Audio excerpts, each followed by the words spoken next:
Oh, we're live. Yes, we are. Yeah. Yeah. All right, everyone. Welcome to Masculine Geek number 96, live stream D&D game session 12. And a couple things before we get started. Number one, a shout out to Rollo for the amazing background banner and YouTube banner, Masculine Geek D&D. In fact, let me take off the StreamYard banner so you can get a good shot, a good look at that. Masculine Geek Dungeons & Dragons. It's pretty badass. Thank you. And I'm not sure if everyone knows, but they're going to, because I'm going to put the fucking shit in the chat. Save it for later. Let me go over to our live stream. Okay. So, Nick August and Punch Riot and several voice actors got together and did a radio program. The first one is hysterical. It's a promo, which means you get this first one for free. If you want the rest, if you like it and you want the rest of them, you have to sign up for the Patreon on Nick August's Punch Riot Patreon site. The first one is called Punch Riot Theater Presents The Case of the Missing Vaginas. It is very, very funny. It's about a half an hour. The really cool thing is there are two intermissions, very, very briefly, wherein there's like a radio or an old time radio type commercial. There's two of those. So hold on, let me take a sip here. So go over and check that out. You will not be disappointed. Trust me. It was fun doing. In fact, the Patreon subscribers get the outtakes as a bonus, and the outtakes themselves are worth a look. William Tatinger. You know exactly what this is. It's Dungeons & Dragons, motherfucker. Enjoy it or don't. All right, so without further ado, speaking of which, enjoy it or don't, motherfucker. You're never gonna score. You're gonna score, see? How little these people know of us. All right, so we're playing Dungeons and Dragons. All right, so without further ado, here is Mr. Raul Tomasi, our Dungeon Master. Okay, well, when we played at the end of November, didn't we? Was that our? No, it was December 1st, or yeah, 2nd of December. Yeah, so we are 2 weeks in. So just a quick recap, and then I will give you your. Oh, actually, first, Aaron, roll D4. D4. Oh, God. Why are you so negative? Three. You got 3 luck points, my friend. Oh, hope you do well with those today. I didn't even use any from my last time. Did you build up like I was gonna say now maybe you'll use them. So. All right. So that said, let's see. Last time you guys you finally got underground. Lupo ended up getting bit by an ant, a giant ant. You've seen several of them. Most of them have been not non-aggressive up to this point, except for the ones that originally came out at you to try to defend that one little hole that you decided to send poor Lupo into. You came up and around some areas. You found sort of a feeding area or some sort of granary area that was underground as well. You're now under the temple. Again, you are still hunting for wherever you can find clues for slavers, because that's why you are here. And the big event that happened last time was you guys got into this big cavern. You ended up killing the big giant Aspis cow that was in the center of the room, which is where you're at right now. You ended up killing 6 Aspis warriors. Aspis warriors. Those are the weevil. The tall weevil men guys, and for whatever reason, they only used nets and hand weapons on you. They have not tried. None of them have tried to like throw anything at you besides a net. So, as it stands right now, you guys are still in that cavern. It's a very large cavern, and you are taking a much needed rest at this point. And let's see, it is, I'm going to just give you the rough estimate here. It's about, at its widest point, it is 10, 20, 30, 40, 50, 60, about 60 feet wide. and it is 40, 50, about 60 feet deep too. So it's a fairly large cavern. Again, it is growing some kind of phosphorescent mold on the sides of the walls, which gives kind of a dim light. Lupo has got the bullseye lantern relit along the wall that you came in from one passage across directly opposite the passage that you came in.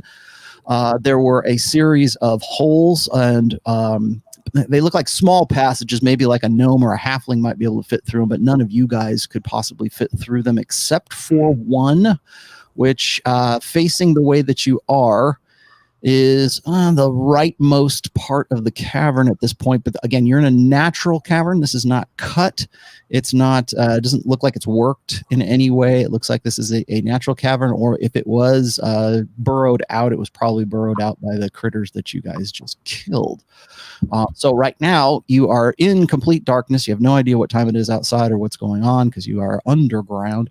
And you are kind of sitting in the driest parts of this big underground chasm right now, because the center where you killed the big giant Aspis cow is sitting there with a big stinking Aspis cow corpse in the center of the room, and a few of the Aspis warriors that you ended up killing. Every now and then a giant ant pokes its head out of one of the holes. Lupo has done his best to roll some rocks up so that they can't come through, but you don't think that will hold them for very long. However, you guys have been unmolested for at least, you estimate probably about 2 hours, where you're just kind of like crashed out and just sort of recovering and recouping right now. And as you are doing this, let's see. Actually, everybody, I need you to roll me a Constitution check at this point. Constitution? What do I got here? +3. That's cool. Okay. Yeah, 18 and +1 for my Constitution modifier, so 19. Okay, so you're not nauseous. You are roll. Let's see. Roll me another. Okay, roll me a perception check real quick. Okay. All of us? Yeah, as well. Give me your Constitution first, though. 15 for me. Okay. Perception. Correct. Got a 12 Constitution check. Okay, Grat, you had to crash out. You got to take a nap. From 11 for my total in the last. I'm tired. Grat's asleep. Bled is kind of zonked out over there with him too. Aldemar, what'd you get for your Constitution? Oh, I have not rolled yet. 1 second. 16 plus 1 second Constitution. So I got 17. Okay, you're kind of lightly snoozing right now. Gray, you're awake. Did you give me a perception check, Gray? Yeah, 11 total. 11. Okay. You notice that that Lupo is looking over the bits and pieces of that book that you found when you were on your way into the temple. Remember when you guys were outside in the fields and stuff, and you found that sort of that partial book there. And so he's kind of like picking through that and reading it kind of intently by the candlelight there. And he's kind of jumpy. So if he hears something, he kind of, he's kind of on edge because he got bit and he actually saw some combat finally. And you guys were under the nets too, so he was a little freaked out about that whole thing. I asked Lupo how he's holding up. He's kind of mumbling to himself, and he's reading he's trying to read the book as best he can. Remember, he's what, 15, 16? So he's picking away at this book, and he's sort of like looking at it.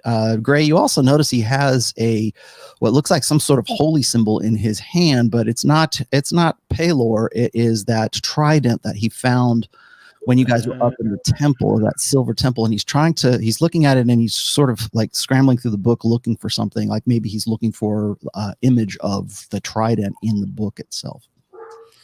So I asked him, do you need any assistance translating, or perhaps are you looking for something specific?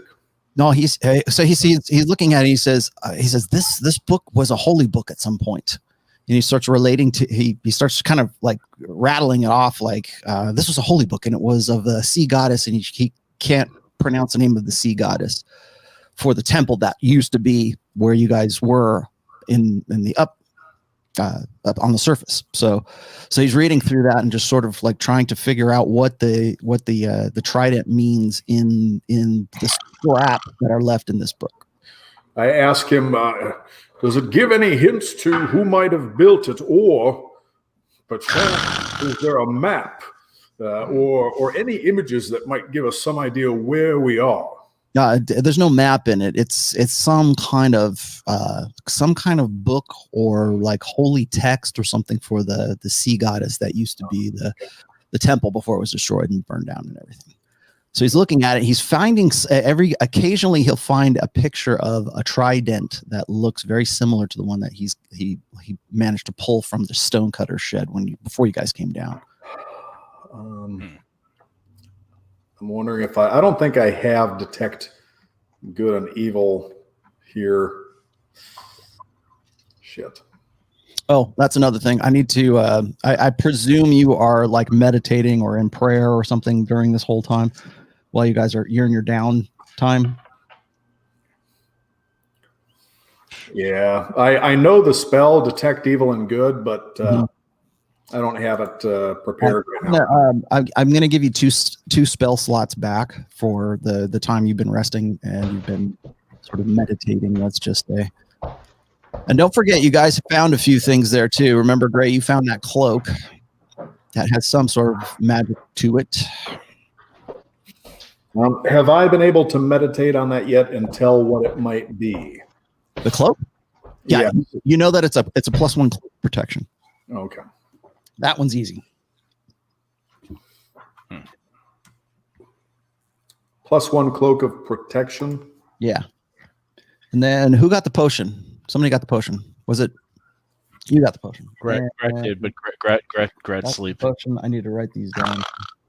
And then and then Sled got the scroll of protection from petrification.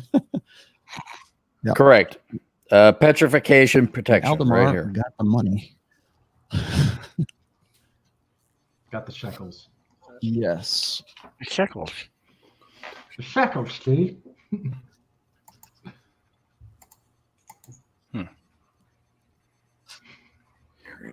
So Drew, you're gonna probably I'm gonna give you 2 spell slots back. Okay. Oh shit! It logged me out. I'm logging. You're back. gonna you will have to at least be meditating during this downtime. Okay, so I will meditate. Okay. I'm going to equip that cloak, and I think I'm going to after the meditation, I'm able to prepare some different spells, right? Mm-hmm, mm-hmm. Okay. So you are meditating. Grot, you are sleeping, and did we get you? Did Drew heal you on the last go round? Grot. I think I might have healed Grot. Sorry, I might have healed Lupo. Okay, yeah, I know that. I think I took. I'm not sure if I got healed or I took a bit of a potion. Oh, that's right. You took a bit of the potion that you found there. Yeah, exactly. Yeah, I tried it. All right. So you're still drowsy. You're still kind of wiped out from the physical effort. Gret tired. Right. Gret sleep. Sled is snoozing. Aldemar is lightly snoozing. Drew is meditating. Is there anything you guys want to like? Did you want to do before we continue a little bit more? Well, I rolled a perception of 18, Rollo. I don't know what you're indicating before, but I'm sorry. My perception is 23 or 27. Okay, I just want to see if you were going to wake up. That's all. Oh, all right. Just make sure you wake Grat up if you know something. I will go over to Grat, mm-hmm. but I'm first going to steal the potion back while he's sleeping that he got that I rightly deserve because I am the thief. Mm-hmm. And then I'll wake him up after I take the potion. Okay. Do you want to try to do that without waking him up? Yes, I do. Yes, I do. Let's see. Okay, so first off, all right, he's snoring pretty loudly right now. He's definitely good. All right.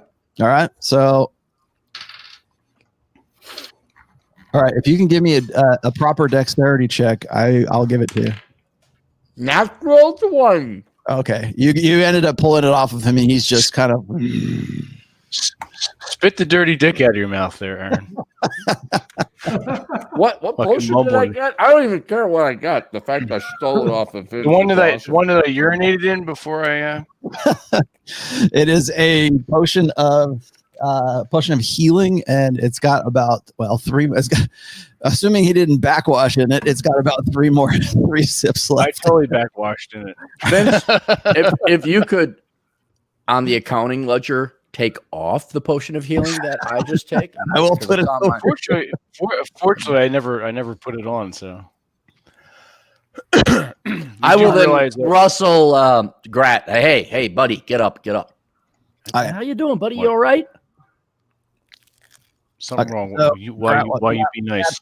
Grat wakes up. Aldemar, you are awake. Drew is still meditating, but he is awake, and Lupo is feverishly looking through this book, and he listens to things and hears things. He thinks he hears something behind him. He thinks he hears something in front of him. He thinks he hears something to the side of him, and then he goes back to the book.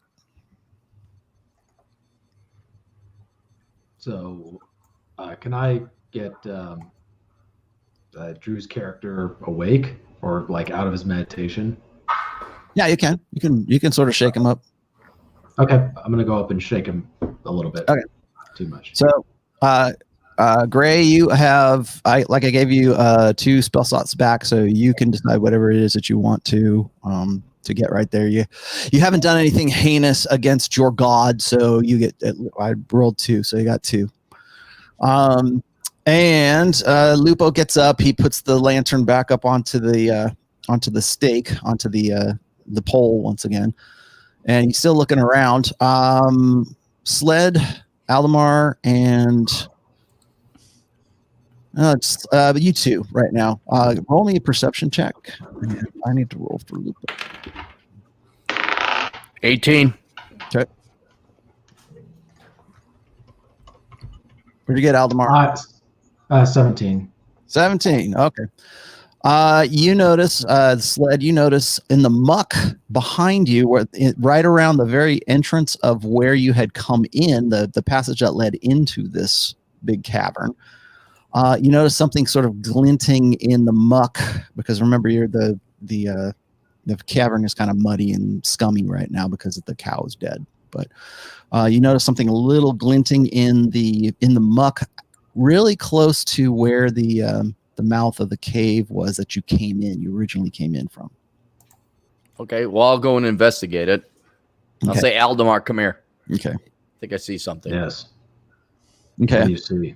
So in the muck down below you, you see a gold ring that is identical. It is the ring of the ring that Sero was sort of fingering and messing around with before he sort of disappeared. I call Gray over immediately, like, Gray, come here. Yes, but kind of just hobble over there. I grab the ring, I show it to him, I say, does this look familiar? And I don't want it to do what it did to Sero. I roll to see if I recognize it. Sure. Yeah. 13, and I would add to that, let's see, what... So let's just say this, Drew. It looks identical to the one that you saw Sero fingering before he disappeared. Okay, I got a +4 for so I have like 17. So I would I would drop that if I were you.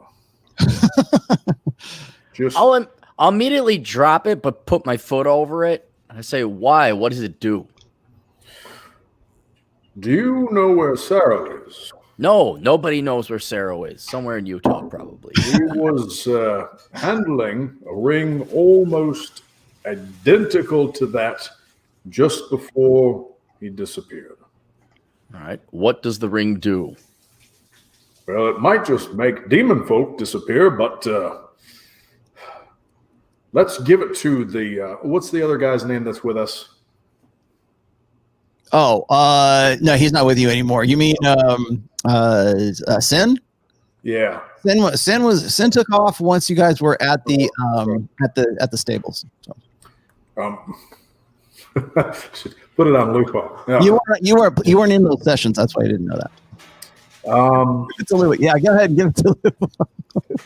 It's like Mikey. Give it to Lupa. Lupa is like kind of looking around like, do you have a bag or something that you might be able to hold on to it in without touching it and without wearing it?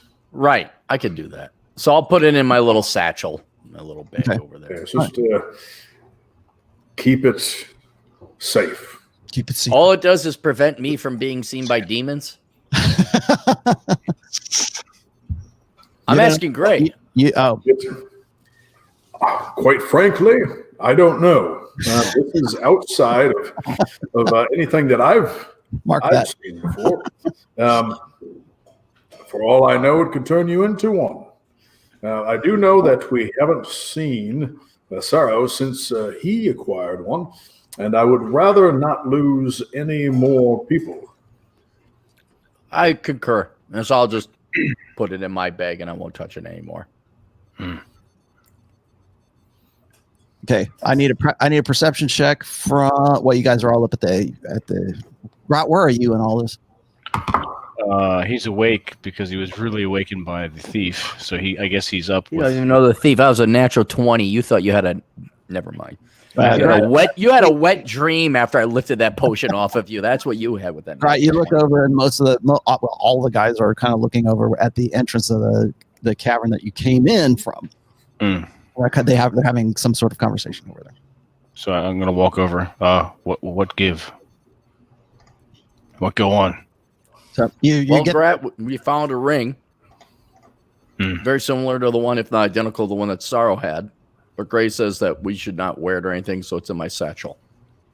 Good idea. I don't trust magic. Yeah, I'm going to ask Aldemar a question. Actually, Aldemar, you can track in this type of terrain, can't you? I'm used to the mountains. If you saw any of Sorrow's, I suppose they would be hoof prints. Could you keep an eye out for them? Sure. I'm used to the mountains, but we'll see what we can do. I'm going to do a perception check. Okay. So 18 plus. So 23. Okay. From down the hall that you had from down the passage that you guys are in front of, which is the one you came in from, you hear something move, like something in the muck. Remember the floor here is very muddy from the slime at the main chamber there. I'm gonna keep my sled. I'm gonna keep my hand on my hill as well. Sled. 11. Okay, you don't hear it. Aldemar, you're the only one that hears it. I got the 18 for perception. Oh, actually, plus my. You perceive that Aldemar has heard something. Plus 22. Hark. Hark. Hark. What is it? I hear a noise. Grat, don't hear nothing. Is it Grot's stomach again? Yes. No, it's not. I prepare my rapier. You're gonna rape what? I reach. Go. I reach for my. I don't pull out my long sword, but I keep my hand on the hilt. Okay. I motion to Lupo. Is Lupo paying attention, or is he still got his face in the book? He's still no. He's playing attention. He's closed the book. He's put it in the back, and he's watching all this. Motion him He's kind of freaked out. Like stay close to us and sort of behind me, and I tell him, eyes and ears open. Mm-hmm. So, okay. Go ahead, Aldemar. Oh, where's the noise coming from again? Directly ahead of you, or around the bend. Like right now, it's coming from around just past your vision. You're able to see down this hallway. So I'm gonna proceed down the hallway passageway, but I'm taking my sword out. Okay. And then I'm turning around and saying, "You guys gonna come along?" Okay. But as you turn around to say that, you hear a voice in front of you in common tongue. And you hear this guy, you hear a very old, frail voice go, "Put your weapon away, put it away." And out comes Weasel from around the side of the that guy. A weasel. I slap him across the face. Okay. You're not far enough. Aldemar's the one that's in right now. So Aldemar, what do you want to do? He's about like 6 feet away from you. I'll smack him. Okay. With your hand, I assume, instead of the longsword. Yeah, instead of then I'd be lopping his head off. No, Okay. I'll hit him with my spare hand. Okay, Right. so you smack him. We only have 2. He kind of does one of these kind of things. You manage to smack him across his face, and you see that it leaves kind of like a red mark on him for a minute, and then it kind of fades away. And it seems like he's very cold. He's very pale right now. Paler than he was when you met him. Put it that way. Yeah, serves you right. What were you doing around that corner? He says, "Is Bugmen gone? Bugmen gone?" Are they from Seattle? I give him a lantern. I said, "Here, carry this." Are the Bugmen gone? They're gone. Carry this. I just have him hold another lantern. No thanks to you. He grabs it. He grabs it from Sled. Oh, friend Sled. I'll hold. I say nothing. Right. He doesn't look too worse off than he was when you saw him last. Where was he? I walk over to him and I ask him, "Do you want to live?" Yeah. What a question. He says, "Do I want to live?" Stay close. I stay close. Listen. I listen. Do not speak unless spoken to. I not speak unless spoken. And don't run off again. Shut up. And don't run off again. That's what he says. All right. I turn around and say, all right. So we're going to deal with these guys around the corner. How do we want to do this? Well, there's nobody. He tells you, no one here. Just me. Yeah, I don't believe him. Is this only way to go out? Only exit? No, that's the way you came in. You're looking back the way you came in. Why we look back? Like, go forward. All right. Well, let's have someone watch from the rear. So, Gray, you sound like you look like you have something to say. Yeah, I ask, I whisper. So this is to Sled. Do you think we should show him the ring? He's been here. He might have seen another one. I have some idea what it is or what it does. Sure. Let's show it to him. I pull it out and I show it to him. He looks at it and he goes, "Oh," he says, "very shiny, very nice."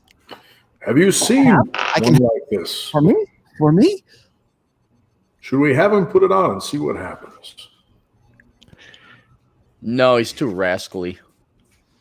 His name is. Does he? I said, aside from it being shiny, do you recognize anything else about this ring? He says, Demon Man had it. Is this the exact same ring he had, or is this a similar one to it? He looks at you confused. He says, I don't know. We still don't know. All right. I raise my hand as if to strike him and say, "Answer the question." Weasel don't know. I smack him. Okay. Jesus Christ. When you hit him, it does the same thing on the side of his face. It leaves like a red mark for a bit, and then it goes pale and like again, like he's very, when you hit him, he's very cold. Weasel's retaining water. Okay. I'm going to walk up to him and I'm going to put my hand just on the side of his neck and feel for a pulse. Okay, he kind of flinches away from you a little bit when you do that, but he lets you. And there's a pulse. He has a pulse. Okay. And he's very cold. He's very cold, but it's very cold where you guys are right now. He's only in just rags basically.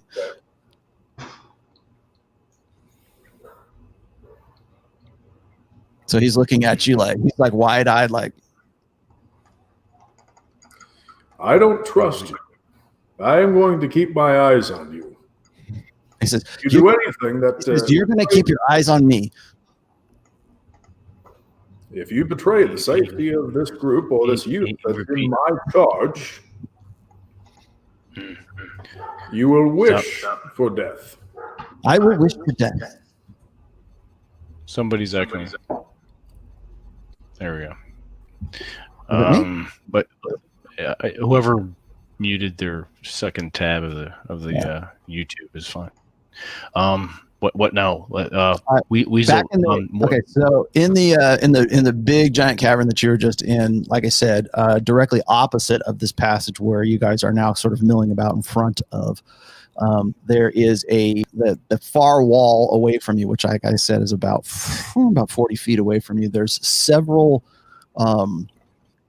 They're holes, kind of like burrow holes in the side of the wall.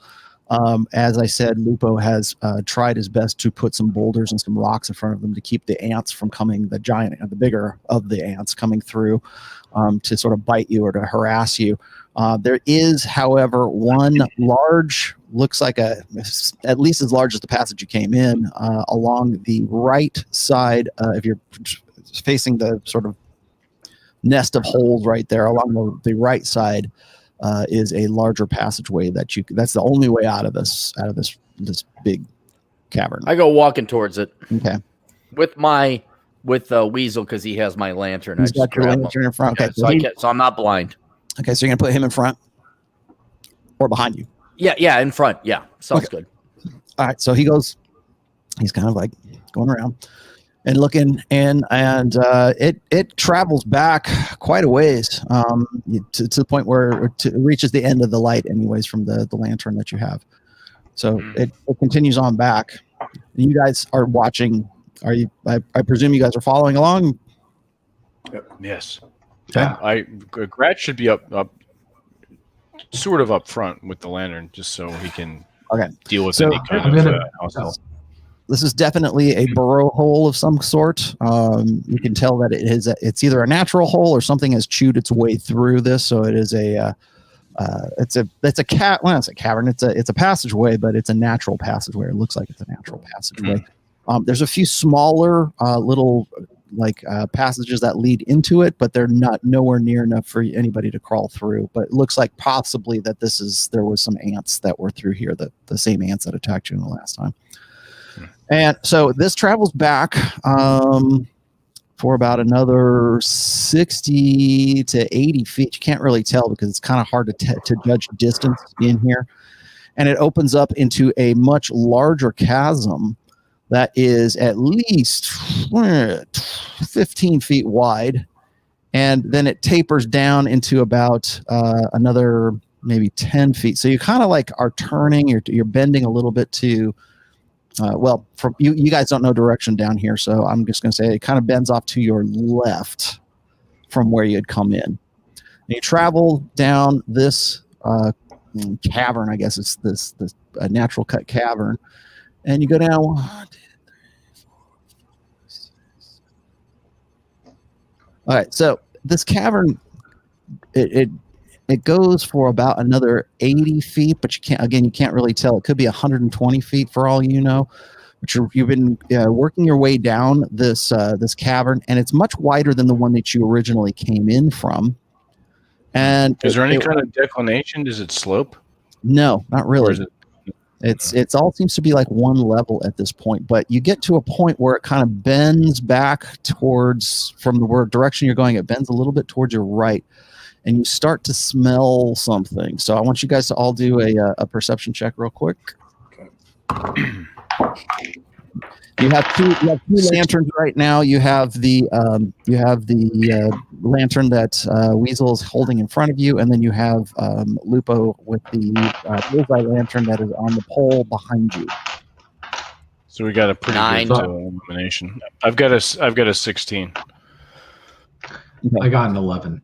So when you went in through the original ant hole right there, the flooring or the bottom of the cavern floor is just rough rock and dirt.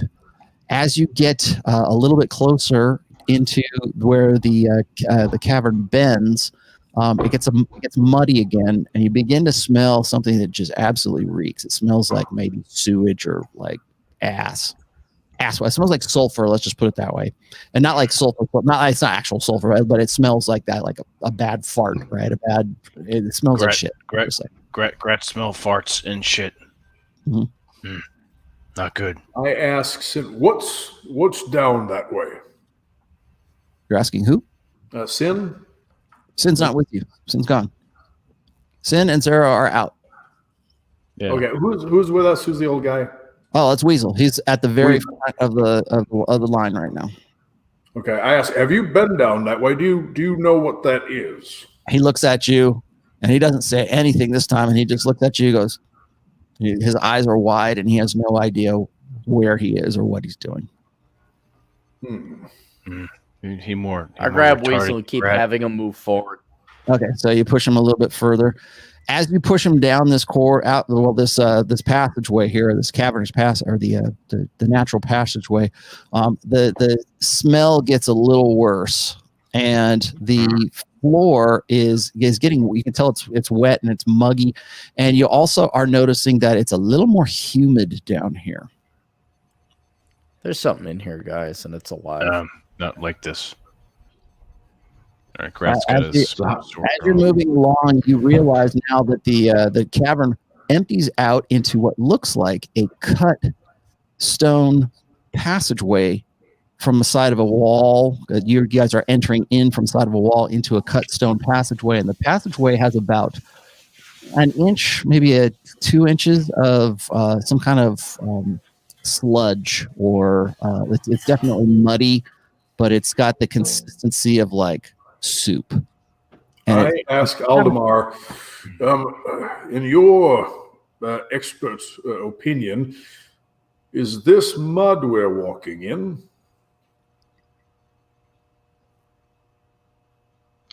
Oh, sorry. I thought you were going to ask more question. Well, let's do a perception check. Sure. So, 19. Total. Okay, as he's asking you this, and you are kind of examining the ground, you don't see any tracks because there's no tracks to be found in this to begin with. But there's also, you're noticing that it's some kind of sewage or some kind of, like I said, it looked kind of like brown or greenish brown to it, but that could be the mud that's Does it there. Smell? Yeah, it smells, and you're also hear what you think is sort of water or rushing water, just ever so slightly from where you're at right now. We in sewer. So I turn to Gray and say, "I think this is not mud. I think we're in a sewer." Kind of make you homesick, doesn't it? That is what I had feared. Well, lead somewhere. At least up. So you're civilization. You are in. So the natural corridor dumps you out into this cut corridor. You can see that it is reinforced with some beams on the ceiling, like similar to the beams that you saw when you first entered down into the cellar area. And it travels off. You can get what your best guess of east would be. So. As you come out, it sort of dumps you out, and the only way you can go really is to your right, which is east. Okay.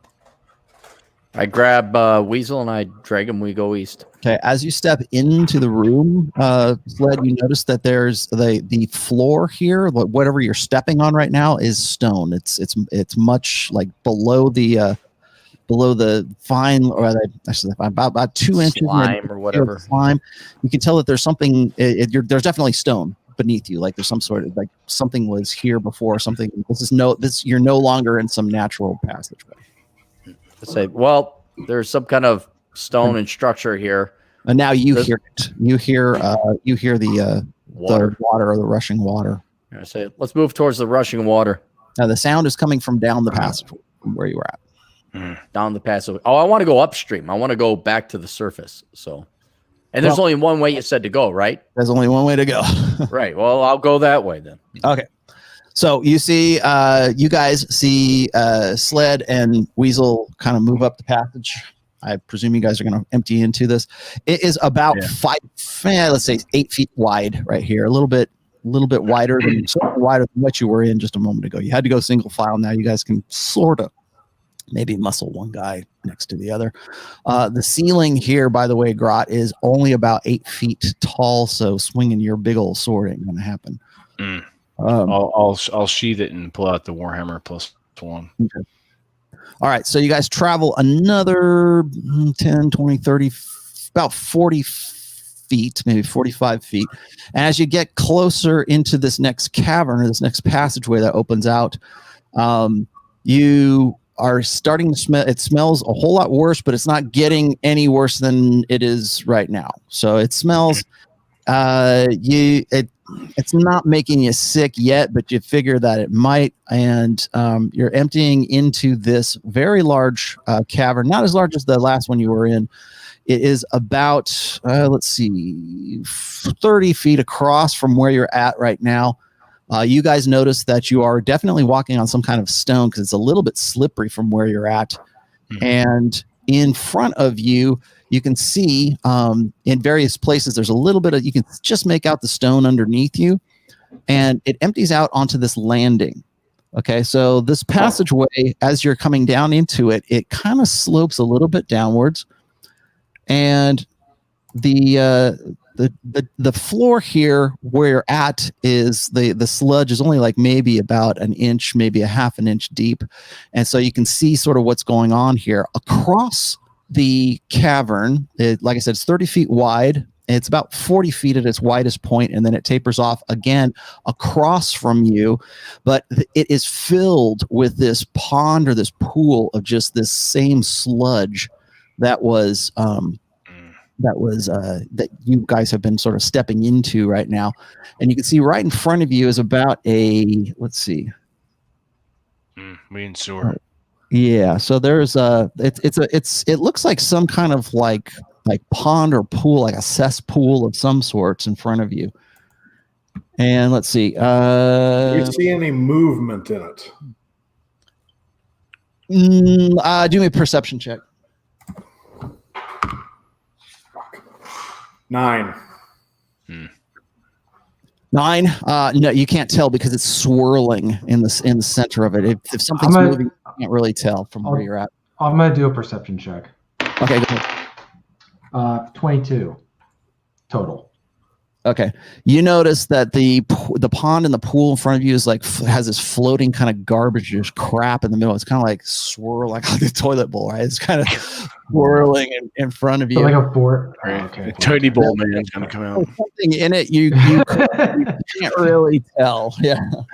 The floor of this room it's completely covered with this foul, materials. You can't even really tell what it is. It's some kind of garbage.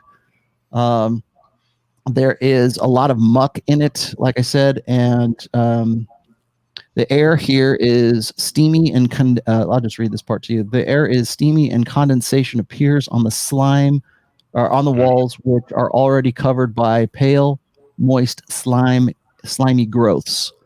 Okay. The heat from the rotting garbage rises up from the floor, rendering your infravision useless. Not that you guys have any right now. Well, I guess Grot has infravision, so he could be okay with it. Let's see. So across from you, there's one large, looks like the only exit across here is, you can see barely see it across, let's see, 10, 20, 30, about 60 feet across from you in the lantern light. You can see what looks like an archway of some sorts. And it looks like that side might be dry, but from underneath that archway is you can see some slime that's sort of like pooling around that archway, and it's at least 10 feet wide, might be 12 feet wide, and it is definitely stone tooled. So there is some sort of I guess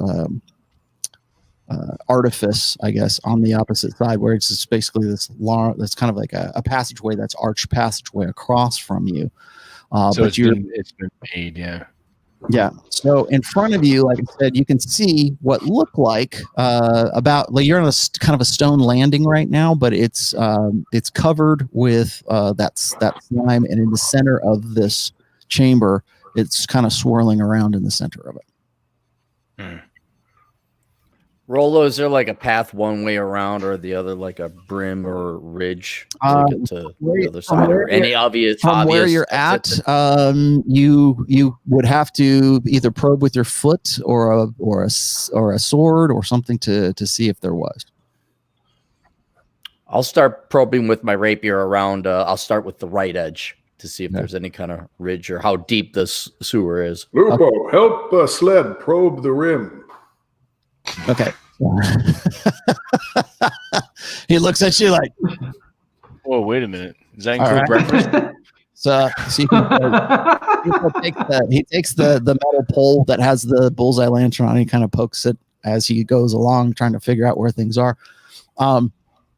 As you are poking around in the muck there, you notice that there is some sort of ledge along if you're looking at, from where you're looking at, it's along the right side of the landing where you're at.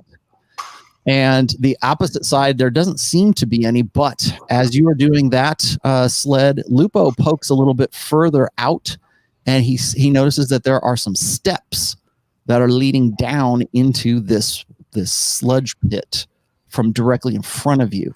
So there's about from what you can tell, there's about a 3-foot wide ledge along the rightmost side of this cavern, which is it's got some slime on it, but there's a ledge of some sorts. But as you're poking, you can tell that past the ledge, you don't know how deep it goes from where you're at. Okay, well, I'll just keep moving my way along that ledge, seeing if there's that 3-foot pathway. Mm-hmm. I'll keep moving off to the right. Okay, so that's what you're doing. Grot, what are you going to do? Lupo's got one. He's not put his foot down into this thing, but he's sort of like poking. He says, I think there's some steps right here, and that's directly in front of. Gret, look up in ceiling. Well done. The ceiling to this is about 12 feet high. It's pretty, and it's calcified at the top, but mostly condensation. There's some slime on the roof. Nothing that looks dangerous. Nothing with any color to it. It just looks kind of like condensation and moisture on the top. Good. Gret, take all this in, and he looked for, because Gret have grappling hook and rope. Since not with you. No. Gret have grappling hook and rope. He's taking in scene. Okay. He wants to know. Gret wants to know if there's any way he could get his grappling hook up into the ceiling and swing across, because Gret no walking shit. There's nothing in the ceiling you could possibly attach it to. Gret half walking shit. Okay, Aldemar, you're on the landing. You're right behind Lupo. What are you going to do?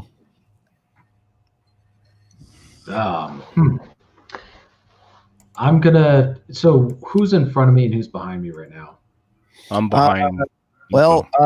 Weasel is right behind Sled right now, trying his best to sort of maintain his footing here. And let's see. Sled, I need you to do a Constitution check.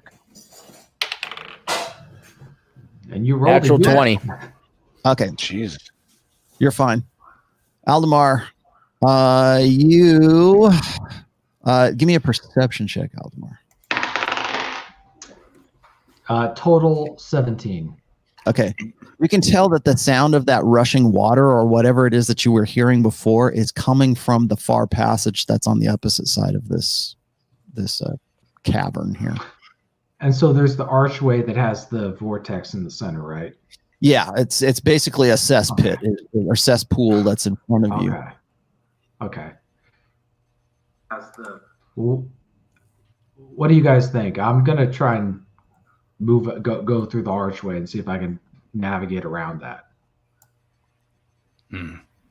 This only way we can go.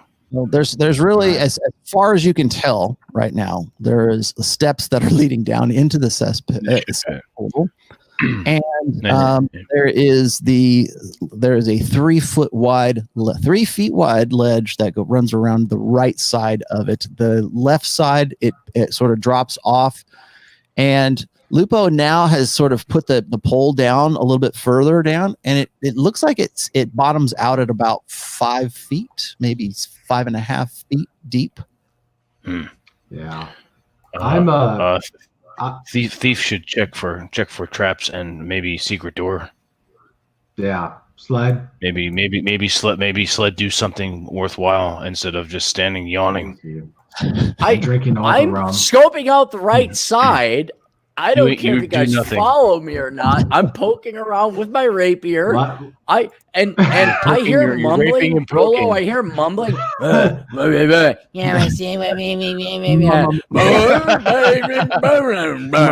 I ignore them all, and I keep prodding with my rapier to see how far out this ledge, this 3-foot ledge. I should also add that there is a bit of noise from the water and the sludge that's in the middle of this. It's kind of like a. I can understand why a man under 5'9" would don't not care. want to go I'm in the water. gonna keep on. I mean, I'll pay attention to the. All right, Drew. How far Drew, away is you're up. What are you doing? You're watching Lupo, the side of this thing. kind of watching his footing, seeing if I can see exactly where he's stepping. I think I'm going to cast Bless on Lupo. Oh, okay. Bless up to 3 creatures of choice within range. Oh, within 30 feet. Actually, not just. I'm going to get everybody. And Sled. And which one is a further forward, Aldemar or Grot? They're both about the same right now. Who has? Oh, you know what? I'm going to cast it on Grot because I think Aldemar has better dexterity, if I recall. So if I'm thinking people might be slipping or whatnot. So I'll cast Bless on Lupo, Grot, and Sled. Okay. Poof goes. You're doing that. It'll go off. Trust me. All right, Sled. You travel out about 8 feet. It's slow going because it's very slippery on here. So it's like I said, it's a 3-foot ledge. And you're not sure how far or how deep it is, although you can sort of look back and see where Lupo is sort of like poking down with the pole with the light in it. I need you to do a dexterity check at this point. Come on. I just want to find it. I got a 1. All right. I roll a 1. Oh. So, and then my dexterity plus, what is my dexterity? So it's a 6. Okay, so you slide into the shit pot. So you get about maybe 10, 15 feet out, and you slip in. As you slip in, at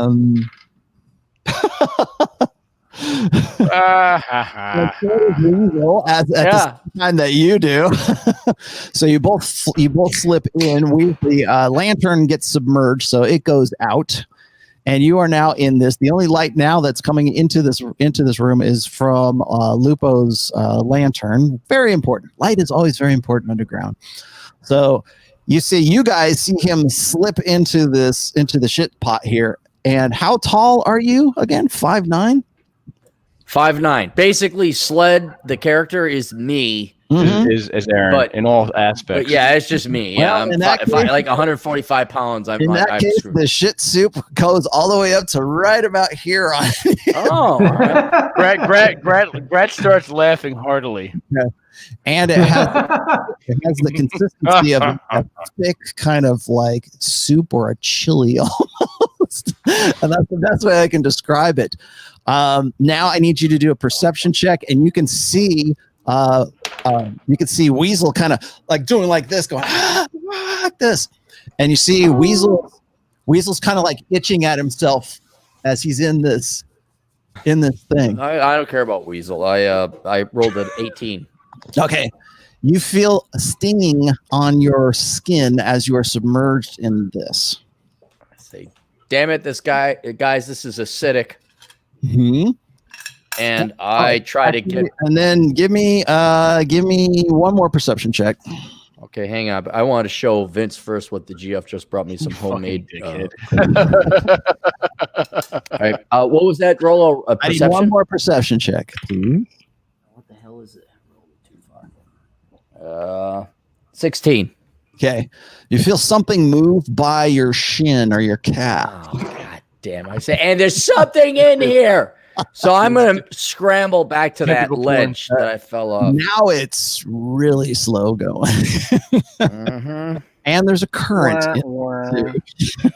So you guys can see Sled.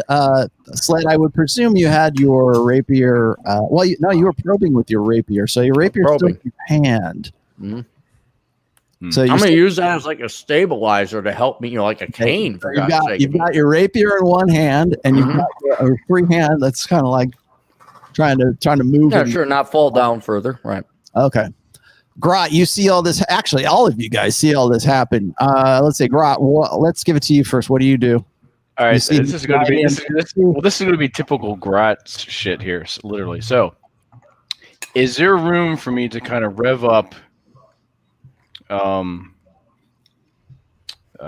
Sonic the Hedgehog style, and then run and fling myself as far as I can towards our destination? Fling yourself into? You mean into the? Just like jump. You can do whatever the hell you want. How far is it? How tall are you? How tall are you? I'm like 6. I'm like 6'3", 6'4". All right. Well, you know how tall Sled is, so it would probably only come up to like maybe midriff here on you. You wouldn't be. Your arms would be at least free when you got into it, if that's what you want. My idea is to maybe running without slipping and jumping as far as I can to get. I know I'm going to land in it either way. I'm going to try to get out as far as I can towards dried land, as it were, without having to slog through this shit. Okay, so you're going to jump from where you're at. You know that directly in front of you, there's some steps that lead down. Lupo said that. He's already probed them with the pole. So the actual, to get to the opposite side, you are on the entrance side. So in front of you is 10, 20, 30, 40, 50 feet away from you. I could probably jump twice my height. You might be able to get about halfway into. You might be able to get right in the middle. Into the middle.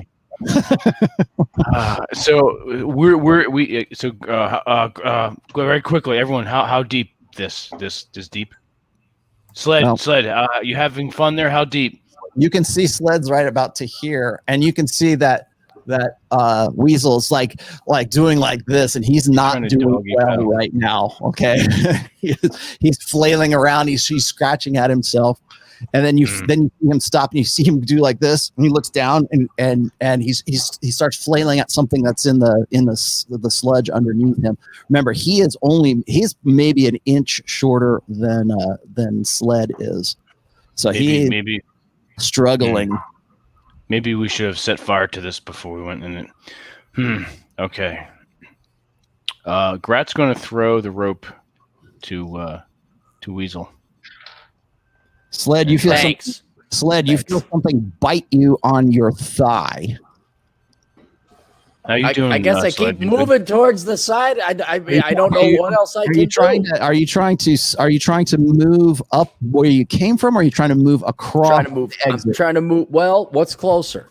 From where you're at, the ledge is, but remember you're in a heap of shit right now, so you're going to be like you're already trying to get up to it, and okay. How much further away is the obvious exit of this? Let's see, from where you're at, 10, 20, about 30 feet away from where you are. You're almost middle of the. All right, I'm in the middle. I'll just go to the other side. I'll slowly make my way. I'm getting bit, by the way.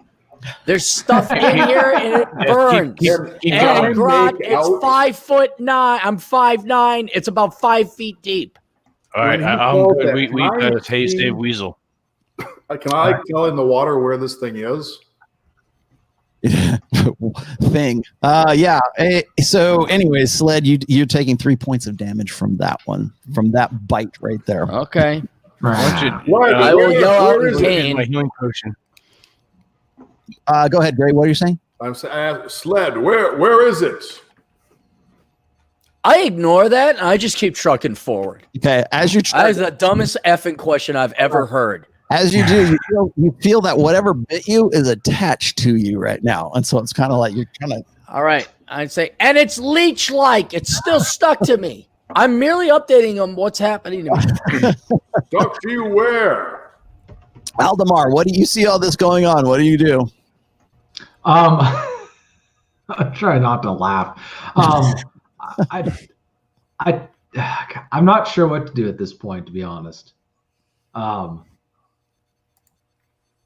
Give me a perception check real quick. And Gray, I need you to do the same thing. Give me a perception check. Okay. I need a combined is 22. Okay. You see it, and Gray, what do you say? Go ahead. 19. 19. You see what look like some kind of grubs in this thing, like large, kind of like about 2-3 feet long grubs of some sorts that are in there, and they're aware of you now because you guys have been making a ruckus around the edge here, and 2 of your guys fell in. So can I make out the one that is by sled well enough to hit it? Like you can't see it. It's under the sludge right now. What if I just take a wild ass guess and I blast like right behind him? Set sled on fire. You could. What are you gonna blast? What do you think you want to do? And I'll give you a wisdom check, and we'll see if you. Oh shit! It says flashlight stream. I was thinking guiding bolt.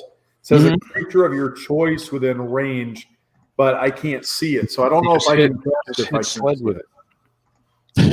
Just do shot grasp on it. Sled it and see if it helps them. See if it helps. I'm just going through with my rapier. Well, if I hit the sled, it'll take All right, I got fucking leeches on my goddamn leg.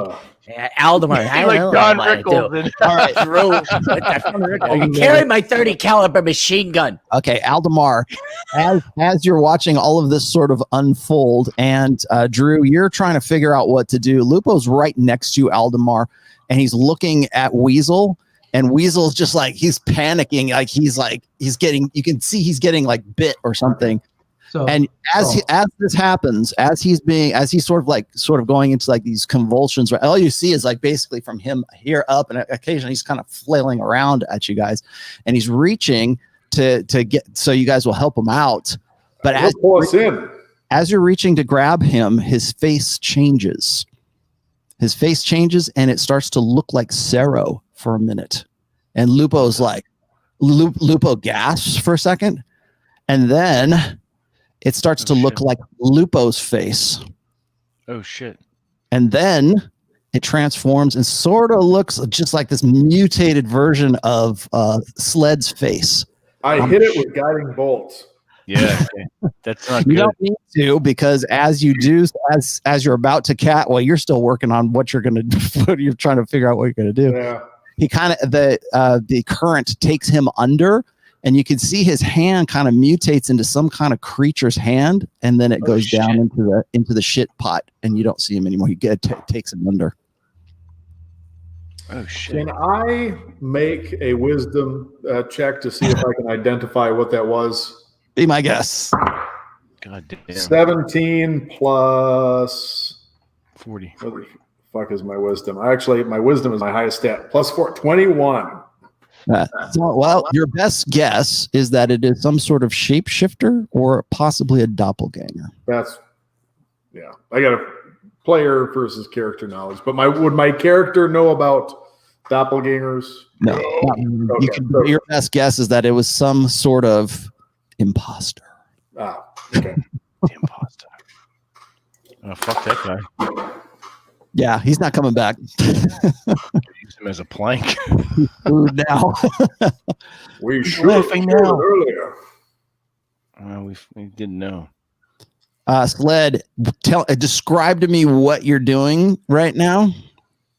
I am going just making a straight line. Across. Okay.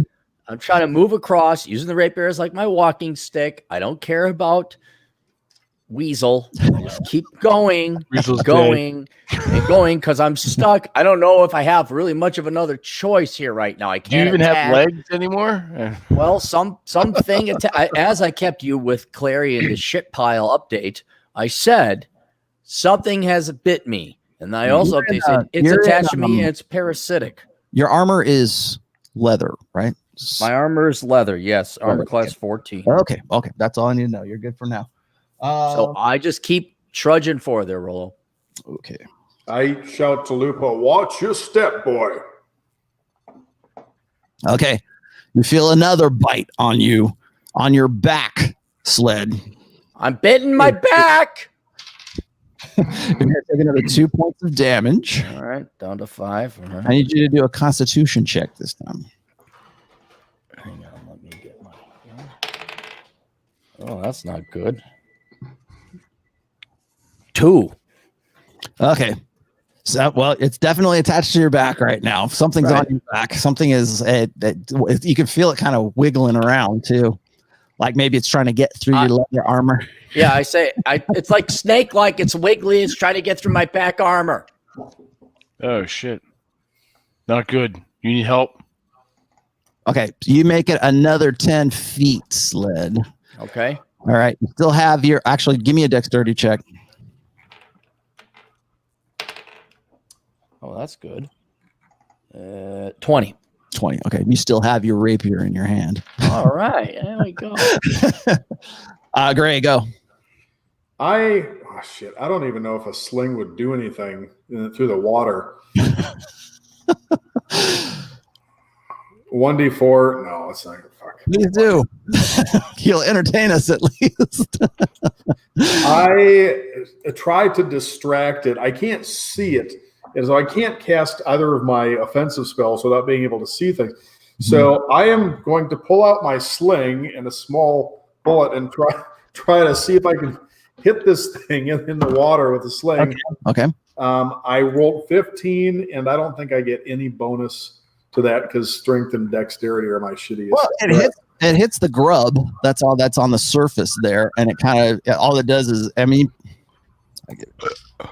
you did something to it, some kind of damage to it, and it goes back down under the slime, under the shit water. Yeah, 4 on a 1d4, but I'm assuming that going no easy the way water, to describe this. It's a shit. You're in a freaking toilet bowls with this. Grot, what are you doing? Okay, so Aldemar and Gray and Lupo and I are still basically at those steps. Mm-hmm. Right. And Sled is about 3/4 of the way to the opening. The only way that we know of to get out of here. That is almost on the opposite side where you're at right now. All right. I'm going to sheathe my sword, draw my hammer, and I will start following Sled. But I'm going to take a sort of a back and like a leap where the stairs.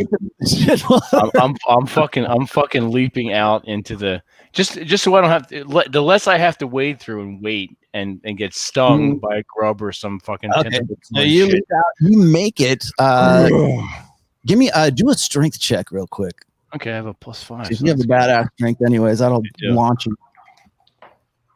Nice. 15 + 5, 20. You guys, everybody who's on the opposite side right now, you see Grot go.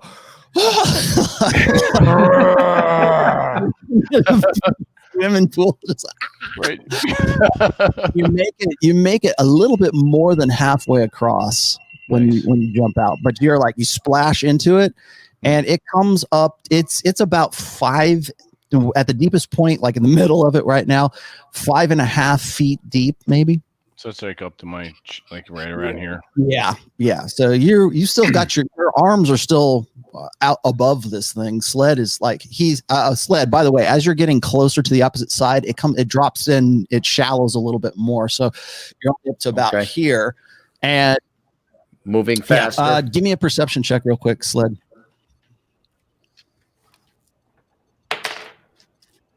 Okay, you see 2 of these grubs kind of swimming their way towards you now that you're on this side and it's a little bit shallower. They're about 5 feet away from you right now.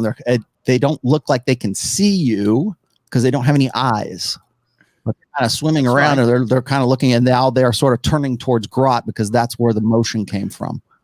Mm-hmm. And so they're swimming that way now. And the one that was, well, actually, say the two that were attached to you let you go, and they go towards Grot. All right, I'm gonna I try say, to smack Grot, him. the Yeah. two parasites that just were on me, let go. I think they're coming towards you. Get ready to get bit. All right, rat smash with hammer. Can we see them where we are on the steps? You can barely see what's going, because from their side it's very dark over that side. You've only got one light source, because remember Weasel went under with the lantern that Fuck him. Sled gave to him.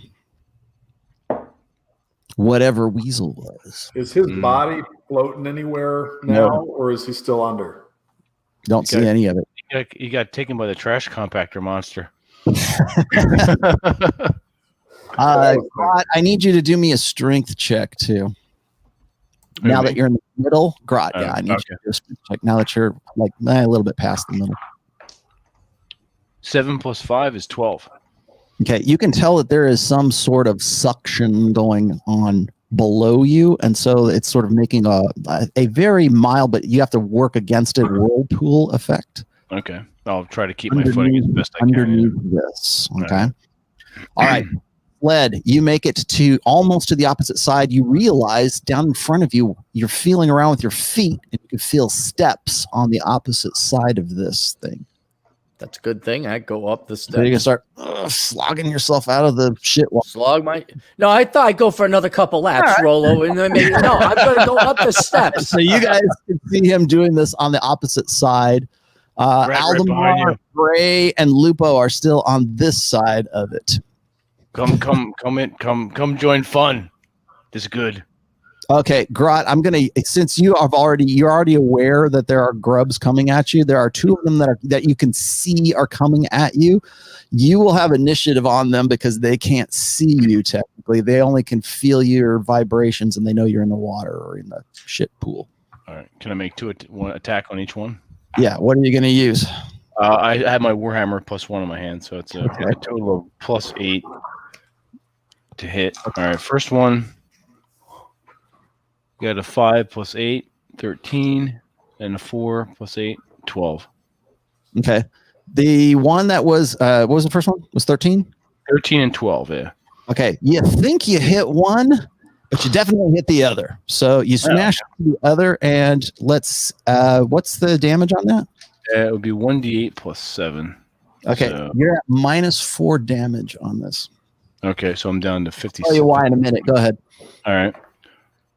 So 1 + 7. So I have 8 points of damage on that one. Okay. So you smash that one, but as you do, your big hammer goes, and the shit water sits over the walls, and it comes back down on the down the side.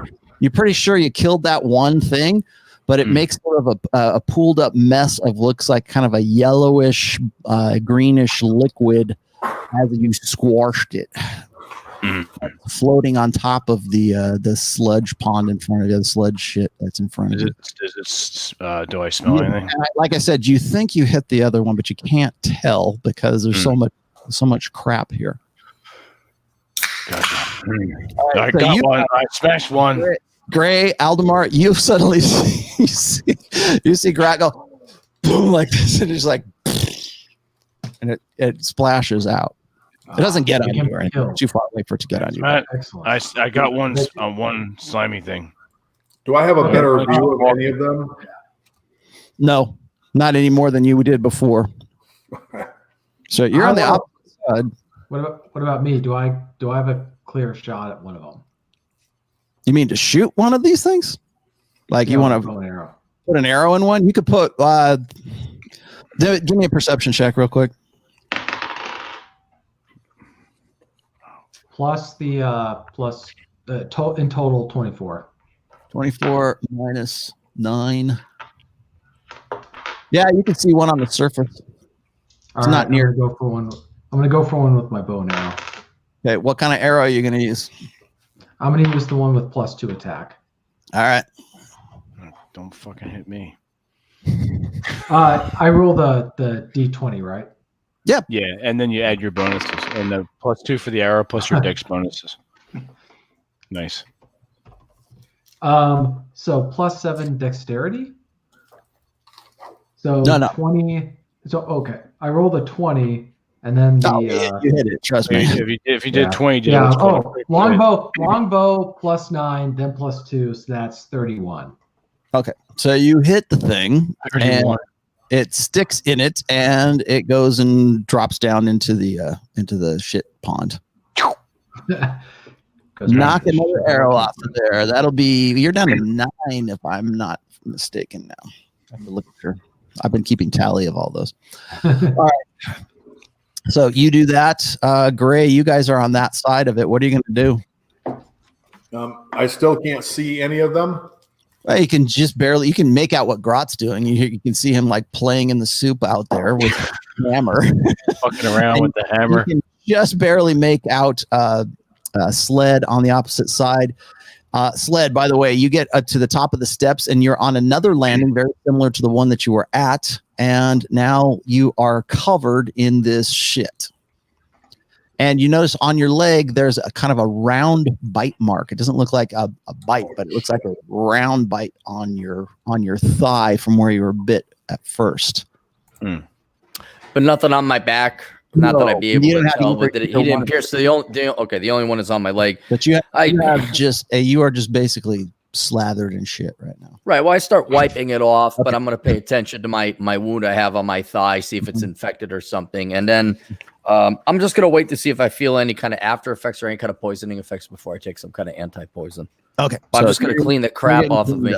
Okay. Yeah, and you do miraculously still have your rapier in hand. Roll the die. Grot, you are in the very the lamprey. Lamprey. No, they're grubs of some kind. They're not snakes. They're kind of like grubs, but they have that kind of a mouth. Democrat look. Yes, that's right. Exactly. Physiognomy is real. All right, Grant, you're in the middle. What are you doing? You're smashing around. I'm gonna keep moving, keep my eye out for any grubs that are near me. You think you feel them on you, but like you think you feel them everywhere now because well, hopefully my chainmail armor is helping me too. So I'm gonna keep moving forward as fast as I can. If I do see one, I'll lash shadow with the hammer and smack it. I need you to give me a strength check because I got to get you another 10 feet. So 16. +5, 21. Okay, you make it. You make it as far as where Sled first found the stairs on the opposite side. Oh, okay. Well, that's good. So my toes touch the bottom step, and I'm okay. Cool. Grat, make it to second step. We have one set of steps. What about second step? Second set of steps. All right. So you can see now. You Gray, Aldemar, Lupo. You can see them on the opposite side. And you can sort of see you can see Grot sort of wading his way out up the opposite stairs over there. Oh shit!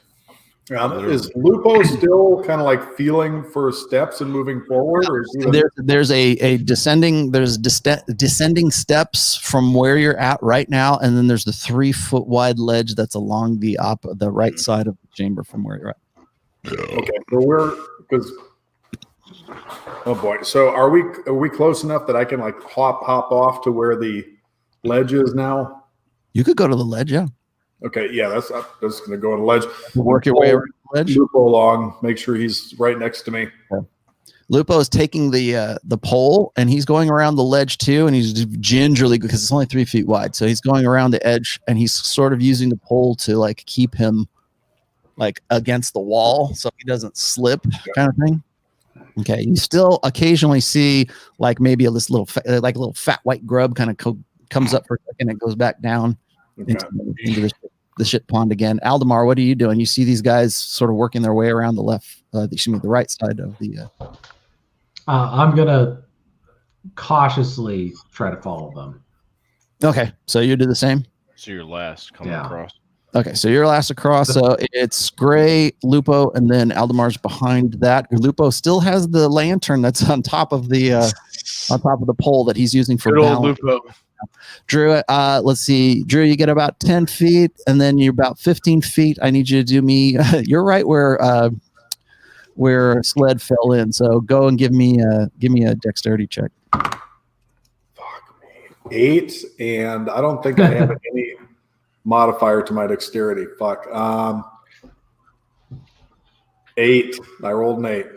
Okay, you slide in right where Aldemar slipped in himself. So you're now slid down. How tall is your character? 5'9". I think 5'8", 5'9". You're up to right about here where Sled was as well. And so 5'10". 5'10". So you're a little bit taller. You're a little bit 165 pounds, 5'10". So you're about, let's say, 7 inches from your top of your head down in, like right about there. You're sunk in, like to just right about your chest. Okay. I cover my groin and I try to kind of hurry through the sludge towards back towards the ledge. Okay, Lupo sees you and he reaches out to you like he wanted to try to help you, but he's I shout at him, "No!" All right, so stay back, boy.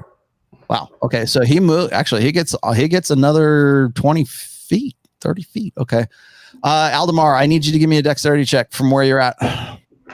Yeah. Oh, that's adorable. Total 19. Okay, you're okay. You're clinging as best you can to the side there. Lupo goes another. Come on, you can do it. You can do it. Okay, 18. Good. Okay, so he is getting. You can do it. You can do it. You can do it. Lupo gets almost all the way to the edge, and he's still poking. And does he get it? Yes. Okay. He is over where where Sled is right now, and Grot is on the opposite side as well.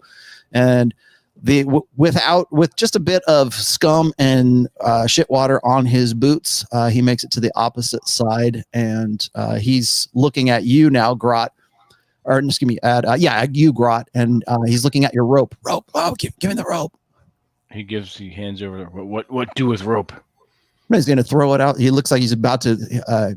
He's trying to like set the lantern against the wall here, so he can throw the rope out to Gray. You can hand the lantern to me. I'll hold on to it. Okay, so he's looked like Lupo is trying to throw you the rope, Gray. I need you to do a strength check, Gray. Maybe like -5. 1. Oh, Jesus Christ! You're kind of like flailing against like there's a current that's underneath all of this, and as you're flailing around, you feel something move by your leg, but it doesn't bite. You don't feel any pain. Aldemar, I need you to give me at least one more dexterity check. Come on, baby.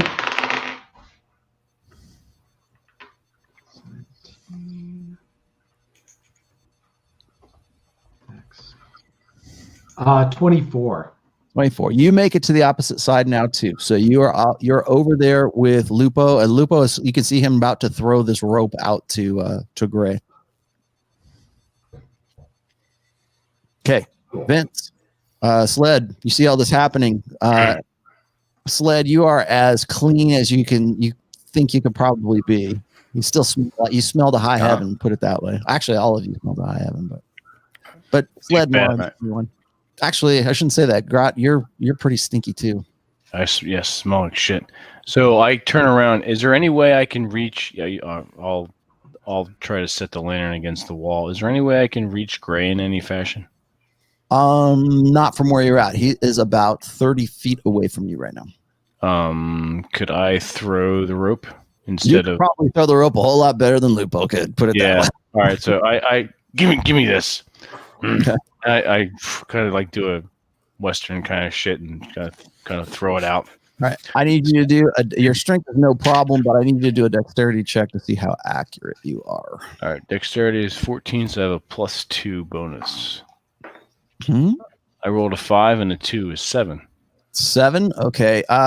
It goes out towards you, Gray. I assume you're probably going to try to reach up for it. Remember, your arms are kind of like underneath here. I'm actually covering my balls. Oh, you are. Okay. Fuck. All right. But So when I see him attempting to throw the rope, I reach up. okay, I need you to do a dexterity. Make a good roll. 14. 14. Nice. Okay, you managed to grab the rope from where you're at. All right. I'll hold on to the rope tightly from this end and start pulling him towards us. Okay.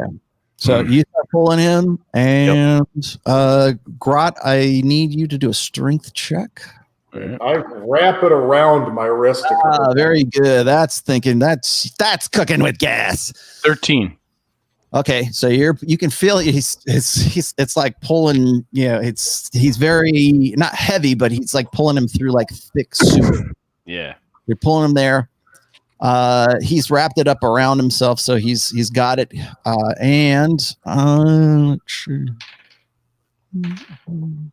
right, you feel a bite on your thigh as well, Drew.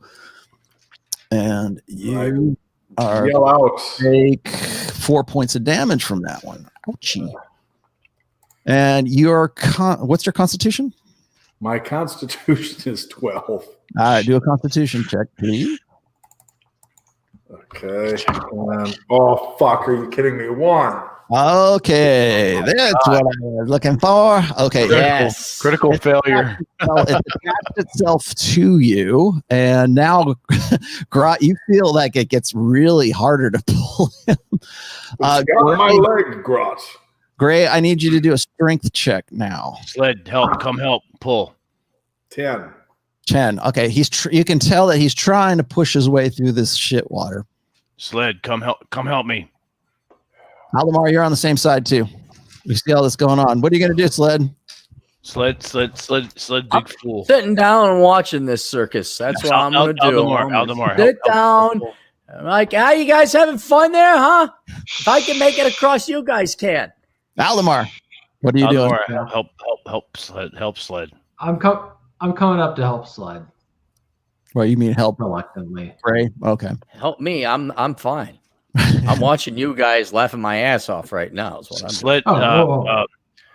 Grat going to introduce Sled Face to Grat Hammer soon, and we see how funny it is. Okay. You managed to pull Gray right up to the edge of the steps right now. So Gray, I need you to do a strength check. 7. All right. He feels like almost like dead weight at this point. Jesus Christ. Gray, you take 3 points of damage. Shit. All right. Aldemar, I take it you're helping as well. Yeah, I'm helping as well. Pull the rope with Gray on it. Okay. Aldemar, I need you to do a perception check at this point. Uh-oh. So all we need is more shit. Yeah, 24. Yeah. Well, what you see at the in the middle of the rope, you kind of hear the rope kind of go like it frays a little bit. Oh shit balls! That was in the bit that was part that was in the shit water seems to be fraying, and it's kind of parts of the strands of it are kind of it's fucking it's getting eaten away. Dang it, Sled! It's all your fault. Damn it. Gray, give me another strength check. You're at the steps right now. 20. Wow, you managed to push yourself up and out. And as you see Grot and Aldemar, and Sled too, as you see him coming up out of the slime, you see one of these grubs attached to his thigh. It is about 2.5 to 3 feet long. It's this fat little thing, and you can see just barely the transparency of its head. The little kind of like head that has no eyes. It just has like a face and like a little brain. You can see a little bit of blood that seems to be seeping through the transparent parts of the head. Can I punch it in the head? Don't hit your balls. What the hell you want now? You're up at the top of the steps right now. I just start punching this thing as hard as I can. Okay, give me in Paylor's name. Give me okay. First of all, I need you to do. I roll the hit first off. That's fucking 19. Okay, you hit it. Now give me a strength check. 20. Okay, you bash it off, and it flops around in the shallow part of the landing that you're on. It's squirming around in the. It looks like it's trying to find wherever it's trying to worm its way back to whatever deeper. Can I get my hammer and hit it quickly enough? Hit it. Roll a 20. Roll D20. Oh, fucking Christ. Now I got a 1. All right. Oh, boy, a fumble. This is going to be great. Oh. It slid.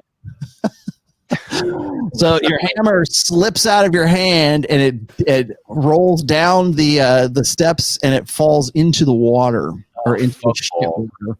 Fuck. All right, and the larva goes right after it. All right. Well, that's my hammer gone then. You can borrow mine. You can borrow mine. But you have to hit sled with it first. Lupo says very slippery. Yes. Where's my hammer? Equipment. Is that the only weapon you have? No, I have a mace too. Oh, okay. You're fine then. Give me my hammer back. So now my hammer's gone. Oh well. I still have my mace. Okay, you have all made it to the opposite side of the grub chamber. And it's the wrong way. No, that's actually Lupo made it across? Lupo made it across. Okay. Amazingly made it across. And so did Aldemar. And Sled's on the opposite side, just kind of sitting on the cross-legged on the opposite side, watching all this transpire. And you all stink to high heaven right now. Well, with the exception of maybe Lupo and Aldemar. You don't stink either. Too much. Everybody else is very, very stinky. Yeah, you guys smell awful. You have to smell it too, so you're good. Okay. Heavier than one of Kelsey's burgers. Right? Okay, so now I need all of you to do a perception check. Oh, fuck. 17. Oh, 16. Oh, Oh, 10. 15. Nice. 10. All right. Well, you all hear it anyway. So they coming from down the passage, from the far passage where you guys have just got off to. It is 12 feet wide. It has an archway at the top of the archway. It's about 12 feet high. On the sides, it gets up to about 7 feet on either side, and it is definitely worked stone. Looks like some kind of masonry. So definitely some kind of civilization built this that knew what the hell they were doing. And ahead of you, you hear that rushing water sound very loudly now on this side. I move towards it. Okay, so you move towards it. So you move down, you go down this passage about another 25 feet, Sled, and it opens out into what looks like some kind of river on the right side of where you're at. So in this passage, it's about, like I said, 12 feet across. On one side of this passage is a walkway that is, let's see, about 5, maybe 6 feet wide. And it's all stone. It's dry now right here, except for in the riverway or the shit way. It's some sort of aqueduct or some kind of sewage line that is running along here. It's similar to it looks like it's moving much swifter than the last the shit pool that you guys were just in, but it goes down underneath the passage that you are just coming into, and so it goes along the edge. So right in front of you, there is, on this side of it, there is the shit river, and then on your side is about a 6 foot wide walkway, and it goes off into the distance.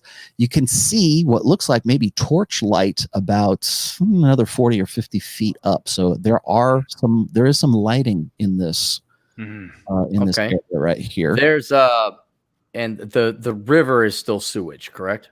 It's definitely sewage, and it's moving much swifter than obviously the other place was just sort of a swirling. Where there's light, there are probably intelligent creatures, so we should be. I'm going to arm my crossbow. Okay, so you're going to load that short bow. Sorry, short bow. I'm going to load that up, and I'm going to slowly make my way towards those lights on the walkway. So you sheathe your. I sheathe my rapier, and I have switched to my short bow. Yes. All right. And now, Grot, you see this happening. You're moving up. You see all this in front of you as well. Gret follow with can he will he be able to swing his longsword here or no? Longsword, yeah. You mean the two-handed sword? The great sword, yeah. It would be difficult, but you could. I'll yeah, I don't want to. You won't do any overhand blows, put it that way. All right. Well, I'll hold it for now. Fuck these guys. All right. So Grat put hammer away, pull out two. In the sewer archway, you're traveling on the way you're looking at it. You're traveling on the left side. That's where the walkway is. And the highest point from that walkway is about 7 feet tall. At the very middle of it, it's about 12 feet tall. So if you were to swing it, you would only be able to swing one way. short thrusts and one swing. Okay, gotcha. So I probably couldn't do effective two attacks. Oh well. All right. So Grat follow quickly behind Sled. He can see the torchlight, plus he has his infravision, so that helps. He's keeping an eye out on the wall. He's taking a look at the ceiling. He's just looking around as he goes with the sword, and he knows he smells, and he can't get away from that, but kind of makes him homesick. He keeps moving forward with Sled. Okay. Keep moving. Go towards torch.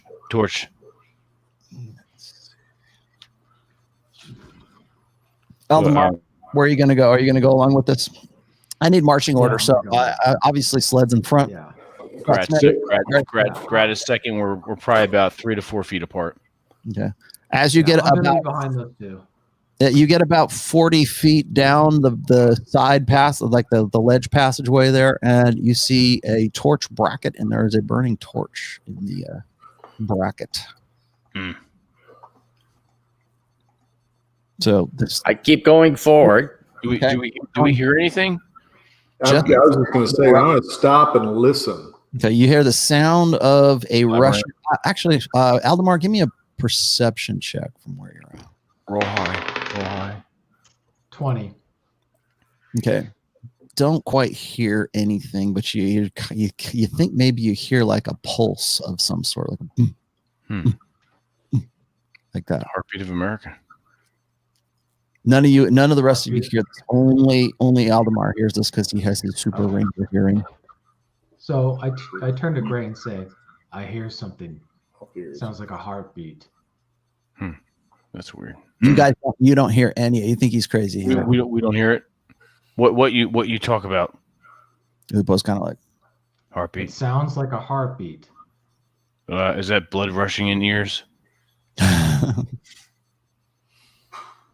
Gray, I need you to do another Constitution check. 12. Okay. You feel a little queasy. But it might just be the shit that's all over you. Okay. It's starting to affect us. So I'm moving cautiously, trying not to jostle my stomach too much. Okay. All of you feel a little bit itchy after you've been through the shit river that you were just in. So you can put 2 and 2 together. It was at least somewhat mildly acidic. It ate away at that rope. That rope, by the way, is compromised now. So just to tell you, Grod. All right. Did his chainmail and padding protect him any? Your chainmail is okay. Your padding looks like it's kind of frayed, or it's kind of like knotted up a little bit, but it's okay. It's okay for right now. All right. As soon as we get a rest, I'll take care of that. Sled, your leather seemed to be okay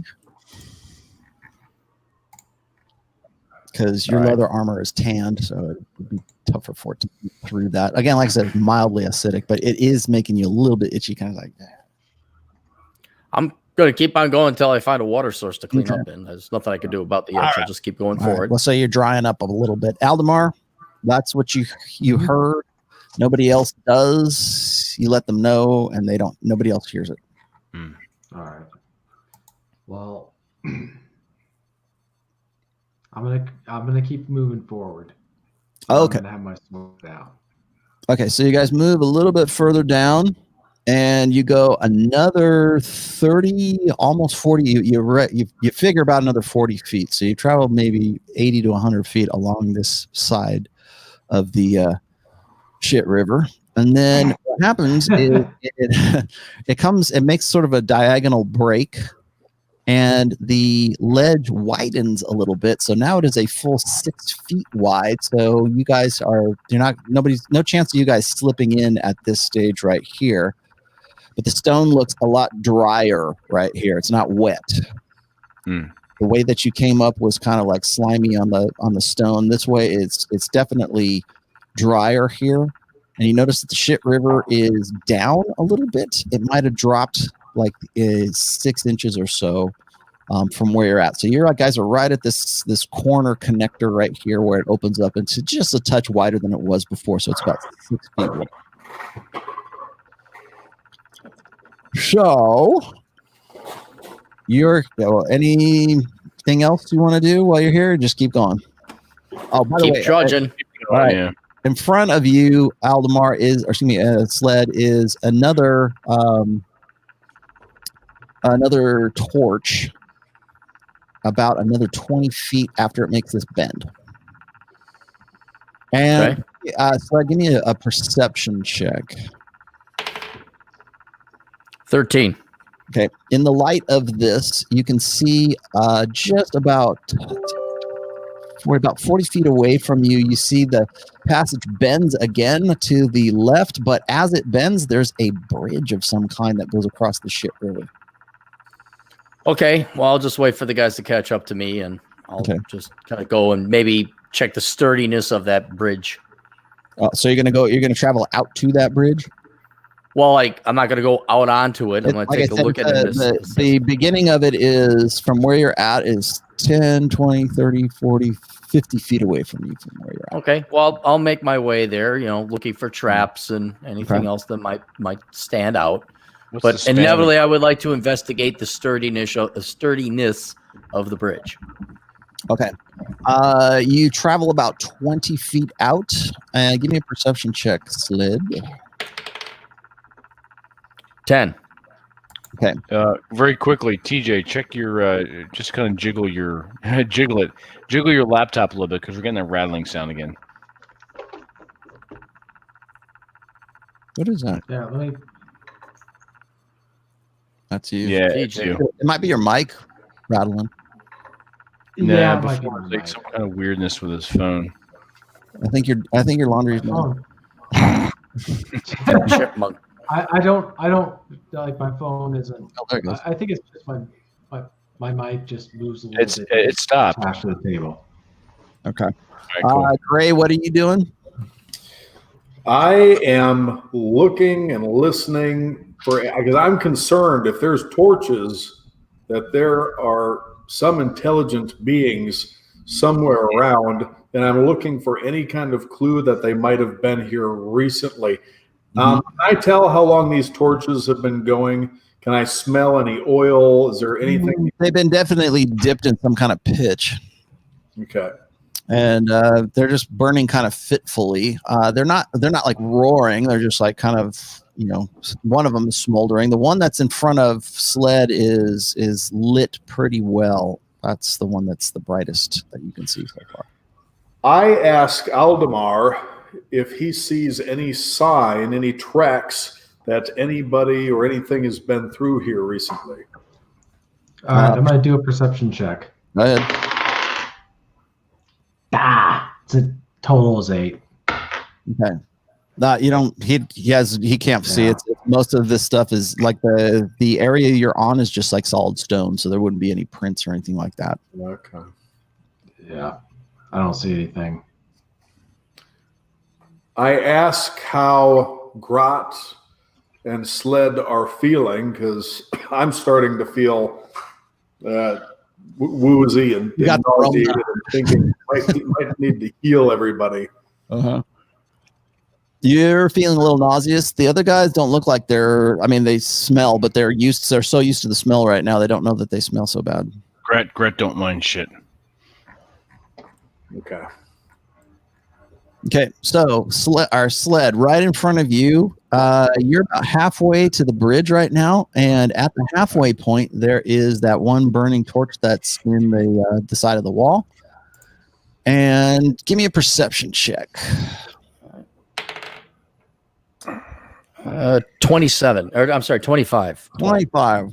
The stone that is directly in front of the torch that's in the bracket in the side of the wall where you're at right now, it looks as if it's not as well, like, let's say, laid into the floor. This is on the wall next to the torch, or is this on the floor? On the floor. On the floor. Okay. You pay attention a little bit, and you're looking down, and you see that the masonry looks a little bit loose from where you're at. Okay. I will lie down on my stomach and take the back of my dagger and just hit the stone in front of me. Okay. What are you doing? When you hit the stone goes like this. It does it. It wobbles. Okay, it tilts. Yeah. Is that stone big enough for someone to fall through? It's big enough to make you slide off into the shit river. Okay. All right. So I'll wait for everyone to come up and tell them about the. So Grat sees stone. What you do? So you see him on the floor, and he's pushing on the floor, and it kind of like tilts just slightly as he pushes his hand. You playing with floor? I point to Grat. I say, "Stay here and tell the other guy not to step on this. I'm going forward." Oh, okay. And give him the same instructions to the next guy that comes up. Don't step on this stone. Don't step on that stone. That's bad. Bad stuff. Do you want to go hang out with your grub friends again? I'm going to cast Detect Trap.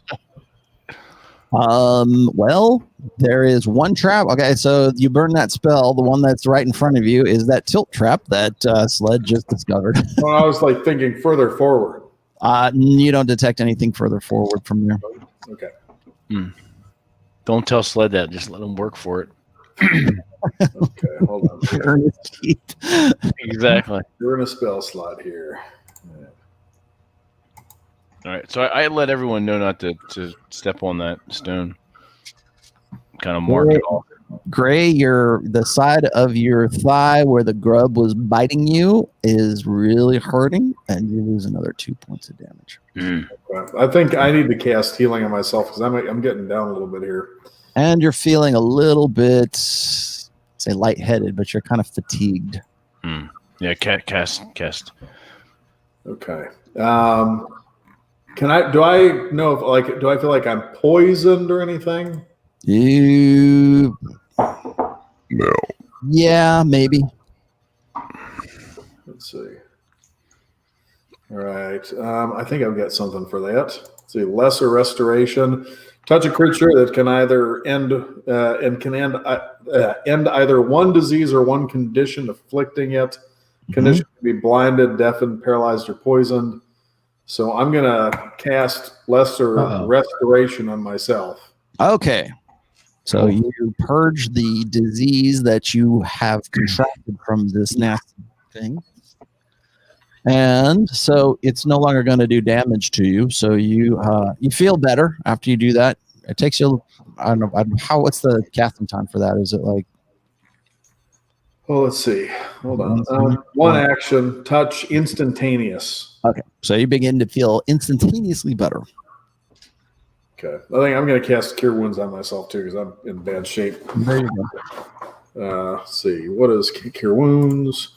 1d8 plus my spellcasting ability, which is plus 7. So fucking hell. 8. I'm just having a. No, the 8 was the total. I rolled a 1. So shit. 8 with the bonus. Well, you got some back. I know I knocked off. Knocked off the other one. I think I still had a little down from earlier too, but I'm not as. I'm feeling better. Okay, you are beginning to feel better. Okay, Grot, you're right behind Sled. He's down on the floor trying to play with this trap. Aldemar, you round the corner and you see all this happening. I think Sled was going to continue moving forward. Aldemar, give me Aldemar, I need another perception check from you. 17. You definitely hear some kind of thrumming above the rush of the water that is, or the rush of the shit river that's onto your left. And it's fairly, none of these other guys are hearing it, but you are. Nope. And you hear this, it sounds like this.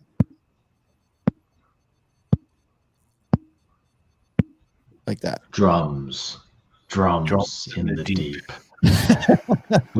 we cannot get out. They are coming. They've taken the south exit. So you hear Sled, wake up. I'm here. You're down on the ground. You're no, I moved forward. He actually moved forward. I moved forward to further scope things out. All right, are you walking across this, or are you crawling across this? I am walking across it, as I intellectually honest was originally intending to do, keeping an eye out for any particular traps. If anything seems suspicious, I would investigate it. All right. Well, you saw the tilt trap that's in front of you right now. So, are you going to walk across the tilt trap? No, I'm going to go around the side of it. I mean, well, I was going to say the whole tile falls. Oh, all right. Can I jump across it? Is it that wide or? You can try. It's 10 feet. This be funny. Hang on. You know what? One rat toss you? No, I'm thinking. Let me take a look at my inventory of stuff here. Toss her ass right in the sewer. We can lock it down with something. Does anybody have like just a basic, not a torch, but I guess a torch? Oh wait, you know what? You said this hallway's filled with torches, right? Mm-hmm. All right. If I take the one off the wall and jam it in the like I tilt the rock to go up, and then I put the torch in it so that it goes back down. So now it's pinned down underneath it, and then I can walk across. You want to rig it? Okay, I want to rig it. All right. Grad have spikes. That'd be better. Give me a wisdom check,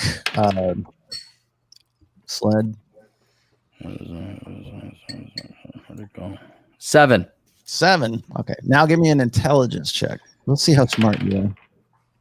Oh, come on, smart guy. 21. 21. There you go. All right. 22. Blackjack. 21. You want to double down on that? No. Okay. So the torch is in no way suitable to like wedge into this. However, you do remember, because you're so smart and intelligent, that you have some iron spikes, or somebody wants. A few of you certainly have spikes of some sort. Grad have iron spike, like you said before. Okay, Grad, let's use those. All right. How you want me to do this? Spikes. I've got 10 iron spikes too. All right. All right. It'll probably take about 3 of those spikes if you want to sort of wedge it and jimmy it. So I will donate this. You donate the spikes. I'll use my hammer. All right. I will donate 3 spikes. I'll subtract those from my thing here. All right. I've donated 3 iron spikes. Okay. So you knock some spikes into it. It takes you about 5. And I accidentally hit Sled's toe a few times when I was doing it. All right. With all this banging of iron spikes, I am concerned that something might have heard, and I tell everybody to just shh. Listen, look around. We noticed you're behind all these guys. I need you to do a perception check right now. Aldemar or us? Just Aldemar. Right. Nope. You guys are busy going. Total 19. 19. Okay. As these guys are knocking the spikes into this trap that's in front of them, you see something like a flight of something. Could be bats or something that flies through this cavern, over the shit river, past you, past them, and up the shit river from where you can see it. It's now up the north way that it's going right now. So a big flock of something, you can't really tell what it is, flies past you through the passage.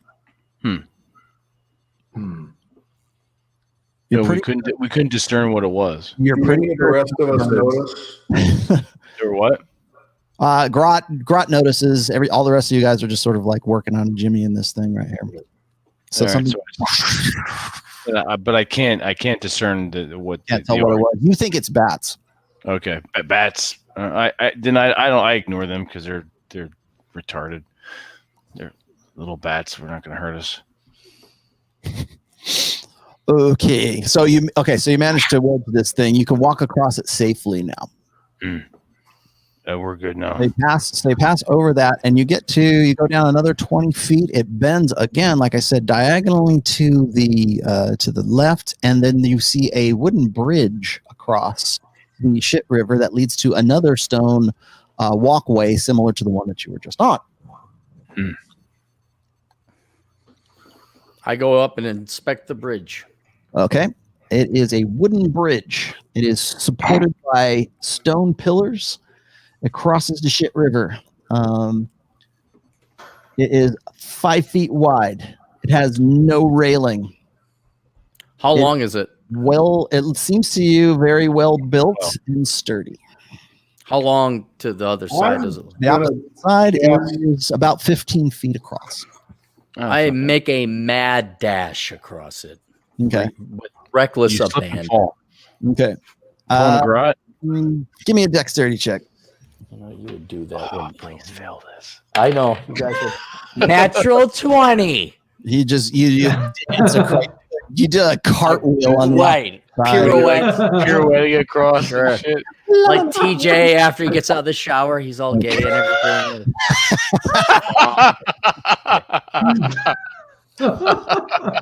Okay. Cascade fresh. From where you guys are looking, it looks like it was very easy to run across this bridge, but there's no railing, so.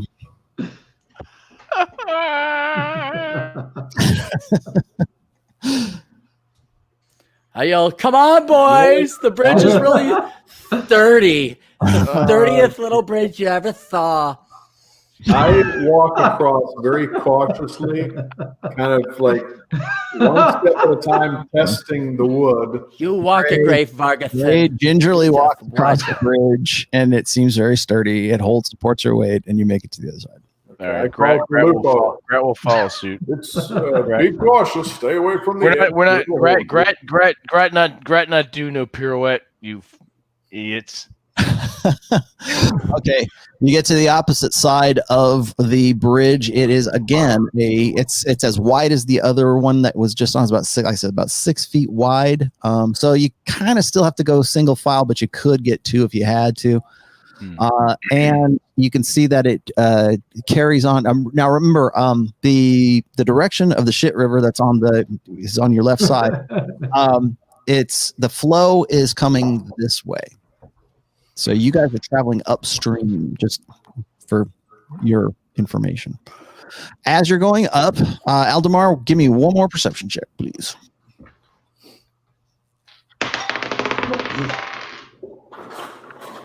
$24 total. Oh shit! Oh god! Here we go. Drums in the deep. Fool of a took. Greg, Turn yourself in next time. Actually, all of you give me a perception check at this point. Rest of your stupidity. Sled, give me a perception check. You're up front anyway. What's my perception bonus here? 18. 8. I rolled a 6. Okay, you guys begin to hear. 22. You hear the same thing.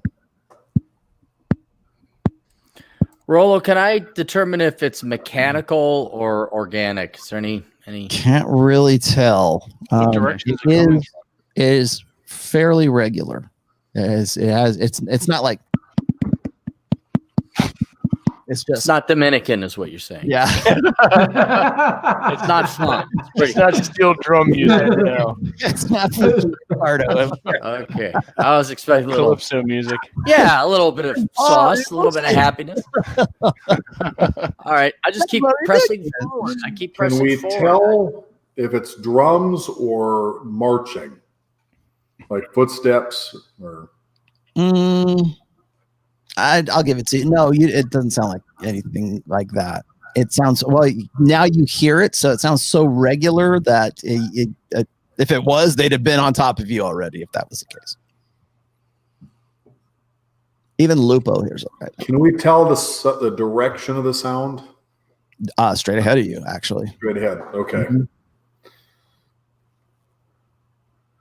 I tell Lupo to keep the volume down. All right.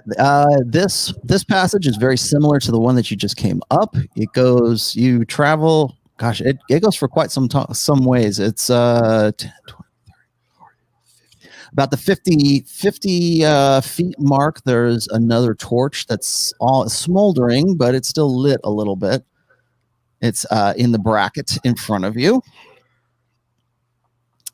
and you can see past it. You've got at least another. About another 60 feet past that. That's about as far as you can see from where you're at right now. So you're going to continue on. As you continue down this way, the sound gets a little bit more intense. You hear it's louder from up front. You travel another 40 feet, and you get to the Shit River breaks off. So it goes the way it's been going, and then it goes directly in front of you, and you can see it kind of like it's kind of like slow, like maybe that's not where the river's coming in, but it's kind of flooding into this one passage area. But the walkway, you can either go across another bridge directly in front of you, looks very similar to the one that you just came across, or you can go around and sort of make a left turn from where you're at, where the passage goes along. But that's where the sound is coming from in this little kind of like, I don't say it's a cove because it's about 30 feet deep and it's about 15 feet wide. And the walkway dead ends about 30 feet down from where you're at. Should we go and investigate the source of this sound? And you hear it coming from down towards where the dead end is. The left. I say let's check it out. We always go clockwise, right, guys? That's good. I immediately go left. Okay. So the sewer passage ends as you go left in a tumble of ruins. So the end of this, so you can tell that this is not where the shit water's coming from, but it's pooling up in this passage here. So it's the flow is coming this way, and it's kind of flowing into this one area where you're at. Like I said, it's about 30 feet deep by 15 feet wide, and but at the very end of it, where the walkway dead ends, there's just this huge mess of rocks, like a cave-in of some sort on this side of it right here. All right, so it's completely choking the passageway. Part of the collapsed tunnel forms a ledge extending into the water. There's a little current that moves through here, and in the water the water here is stagnant and slimy. In the center of the water is an old tun, like a barrel, like a metal barrel that's in there. And it rests upside down at the end of where the ledge is, where you guys are at. And you realize what's been happening is water has been dripping onto the back of this tun. And it's making that pum. And the reason why it's so loud is because the area that you're in here, it sort of makes it a natural echo. So it's sort of like it's louder where you're at. So whenever the drop of water from the ceiling hits the bottom of the tun, it makes that loud noise. And so now it's louder from where you're at. So that's why you weren't able to hear it before, but it creates a natural echo in this dead end here. So basically, Sled led us to this. Just wanted to show it to you guys. Look at I immediately turn and look the other way. What's that? Wondering, now that we're in a dead end, if maybe something has followed us in here. Because somebody had to light the torches. Those bats must have alerted anybody in here that something was present. When I turn to look back, do I see anything? Can I hear anything? No, just the shit river. You're making that noise. All you hear right now. So here's what you see in front of you. You're at the end of this walkway that's like ends in this really crumble. And I should say this is that also that crumbling the cave-in extends into the water area, the waterway there too. So it's crumbled down, and then at that end of that, at the very end of the walkway where you're at, where it dead ends, that's where the ton is, and that's where the water that drips onto it is making that sound. And like I said, it amplifies it in this area. So the water, or the shit river, is just pooling up right here. So it just kind of flows in, and you could tell you can't really tell how deep it is, but you can tell that where the cave in is, it's kind of shallow right there. Okay. Do we see any grubs or anything in it?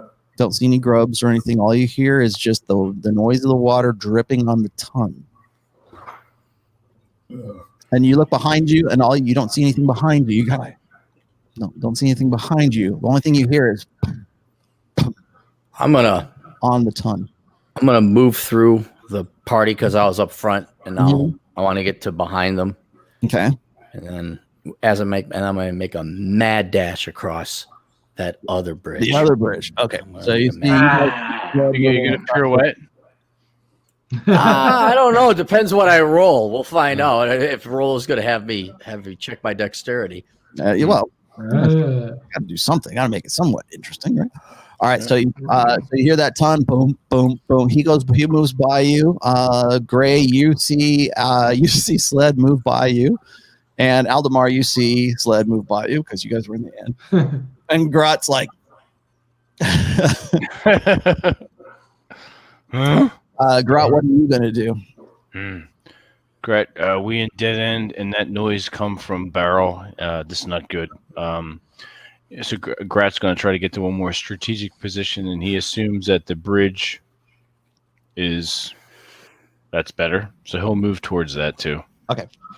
Gray. I grab Lupo and I stay close behind Grot.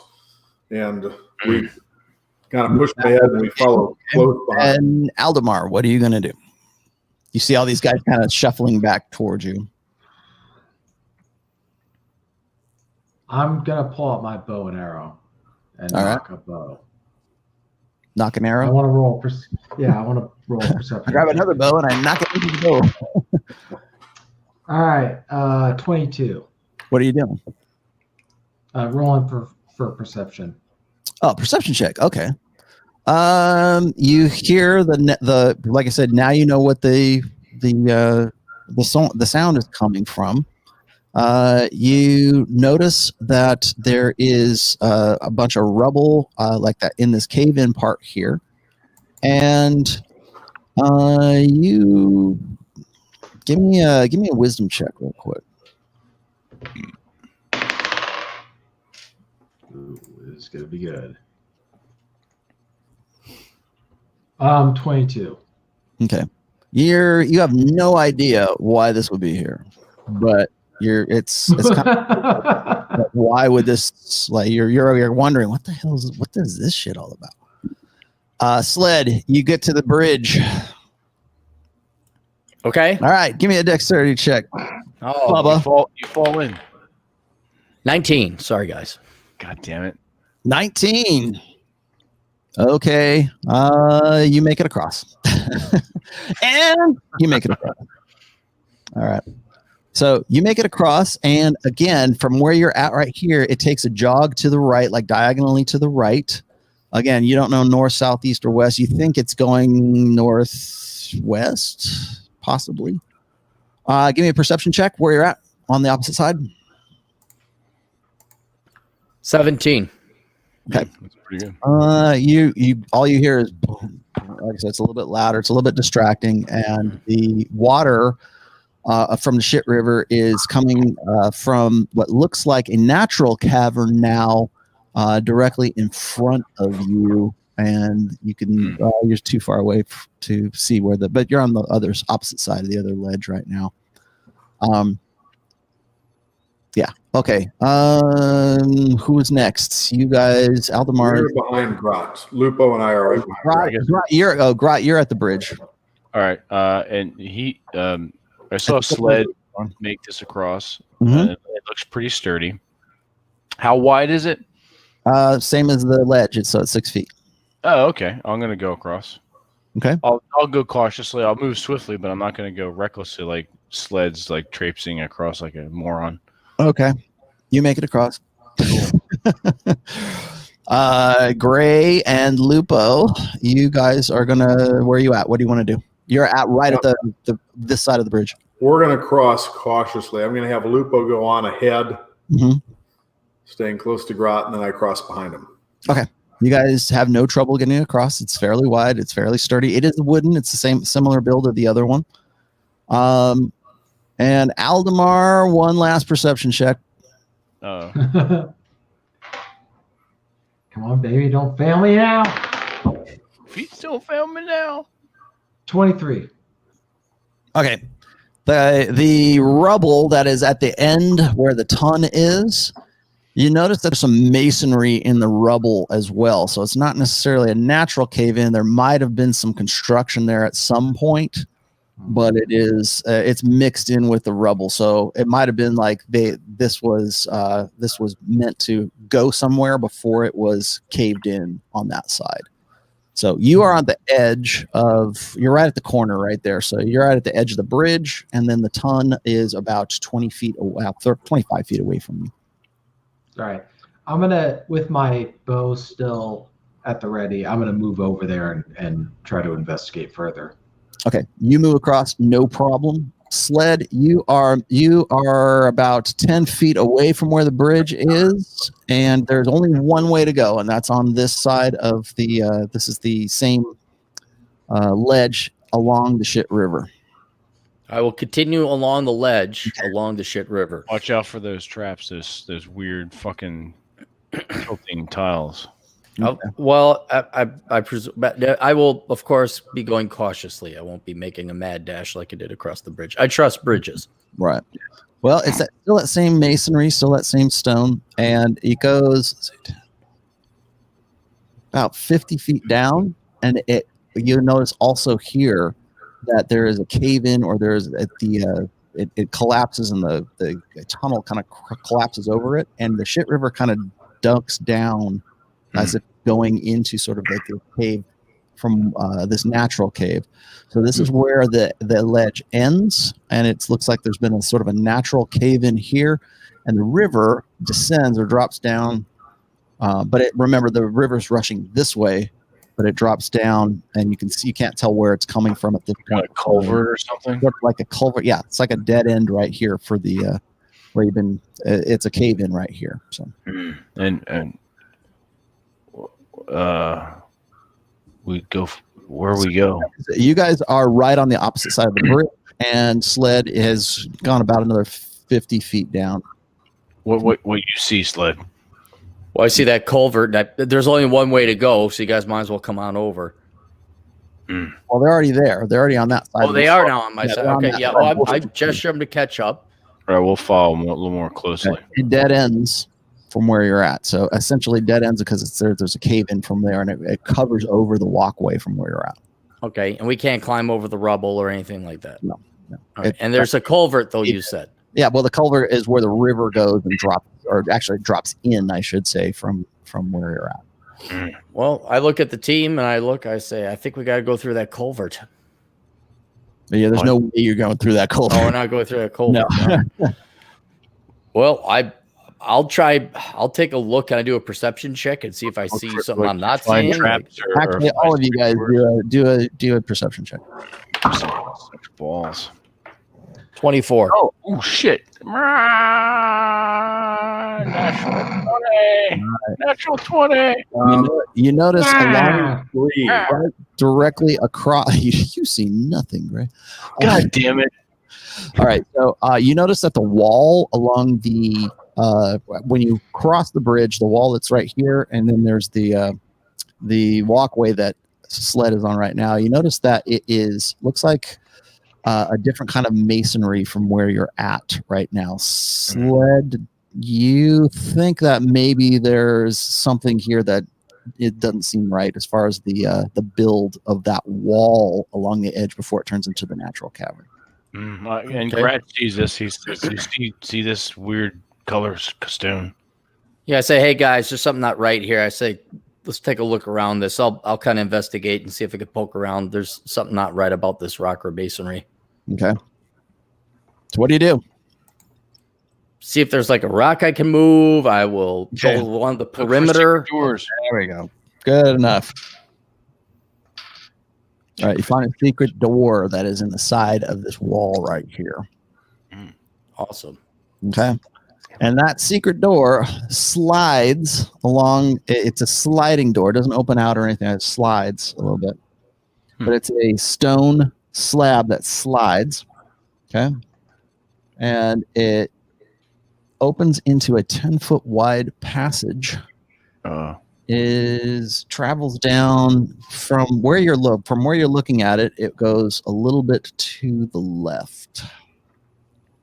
Bends a little bit to the left, and at the about 20 feet down, you see what looks like the base of some stairs that are leading up. No torches here. You see light coming from the passageway at the top of where these stairs lead to. Where do the stairs go? They go up. Let's go. Sled, see this? Let's go. Let's go. Okay. I wave everybody. I don't have time to do the rest of this, but I'm going to get you at least to the top of this part right here because I want to do this when we get back. So, all right, cool. All right, so you guys get down to, you find the secret door that's in the side there, and you get up to these stairs. The stairs ascend about 20 feet, and at the top, as you're getting up to the top of this flight of stairs, you hear voices. And there's a lot of light emanating from the stairs, from wherever the stairs leads to. So it's a very well lit area. You can smell torch burning, and you do hear voices. Grot, do a perception check. All right. Son of a bitch. 5. Okay. You hear what you think is Orcish is being spoken. The only one that would understand that. Orc. And so you guys are right at the top of this area, and it leads into looks like a stone landing, and it opens into a very, very wide chamber in here. All right, so I turn to them and I say, Orc. So you do hear voices. You haven't come up, or you haven't reached. Your guys are kind of on the in the stairwell area right here, right before you get to the top of it. Right before you get to the top of this real big open space. Aldemar, Sled, you're at the top here, and you can poke your head around the top of the the landing on the stairs here if you want. I will. Okay, so what you can see here is it looks like some kind of very large chamber that's it's all worked stone. So this is not natural cavern. This is all worked stone. You're still underground. We made the civilization, and you see all of these cages in here, and they are iron cages that reach from the ceiling to the floor. I just report back to the guys and say, I think we found our slaves. Dun, dun, dun. And I'll just read this to you real quick, and then we'll in here. So this is a broad, long room, and is filled with rows of cages. The bars of the cages reach from the floor to the ceiling. Each has a door with a heavy locking mechanism in it. On the floor of the cells are straw and wooden bowls.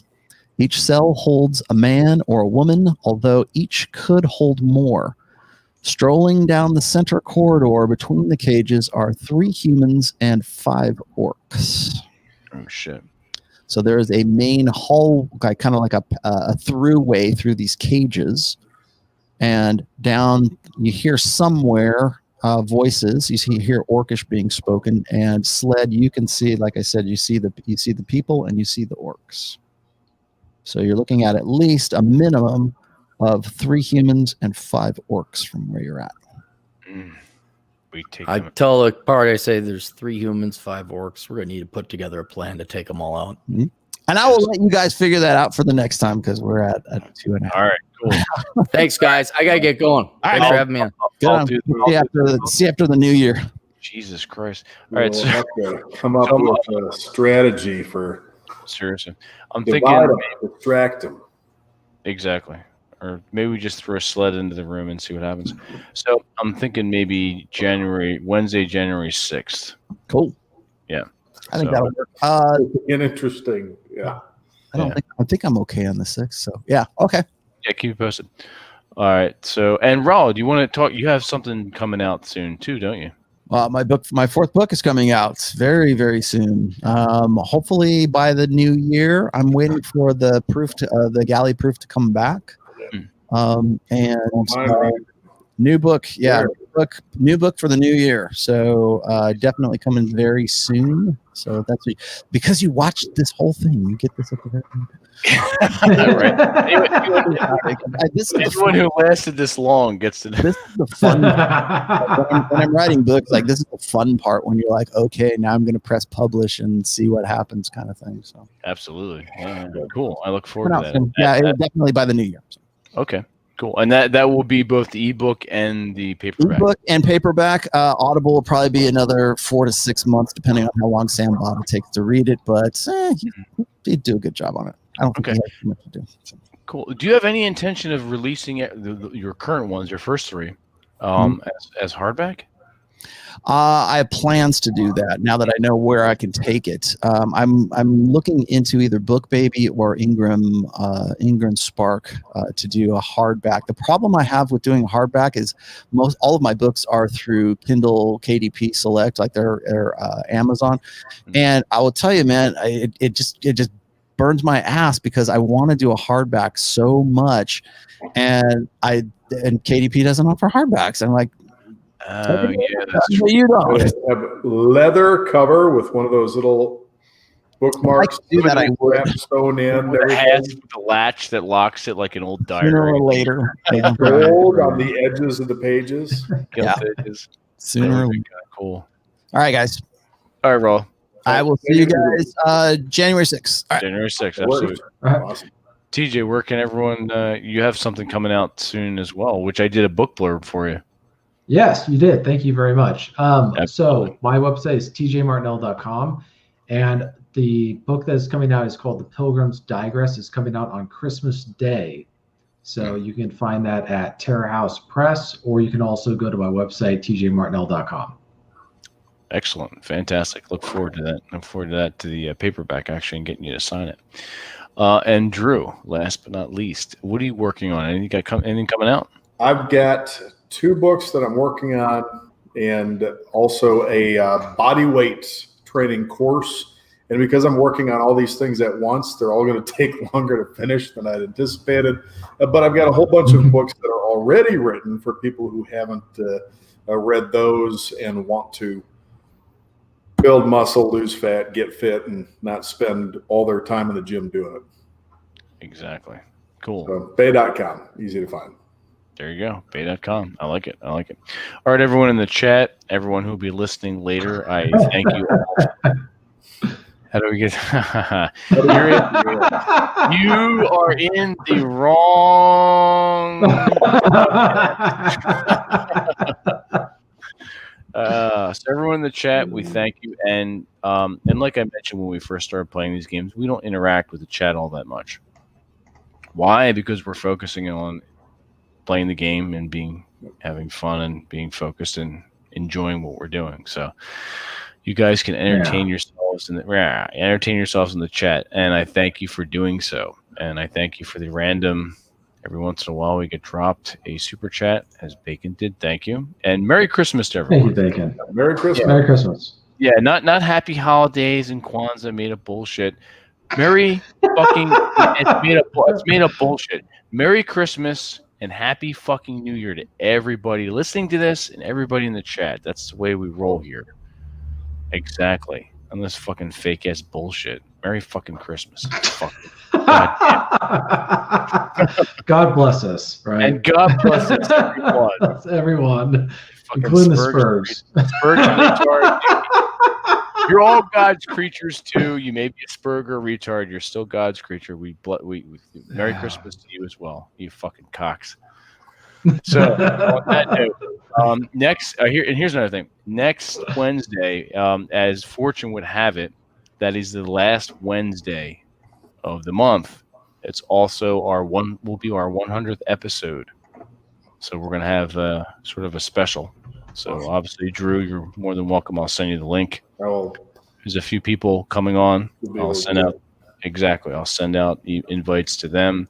We may or may not have guests just randomly show up. If there's someone in the chat that says, "Hey, I'd like to come in and sit down and talk with you guys live," you're more than welcome. So my batteries, the batteries on my ear set Bluetooth is about to die, so I gotta head out. All right, we're gonna sign off now anyway. So everyone have a good night. All right. Merry Christmas. Enjoy the weekend. Keep your fingers crossed we don't all die in the next episode. Exactly. A total player kill over here. It should be interesting. It should be fun. And we'll see you next Wednesday. Enjoy your weekends and enjoy your Christmases. Till next time. Merry Christmas.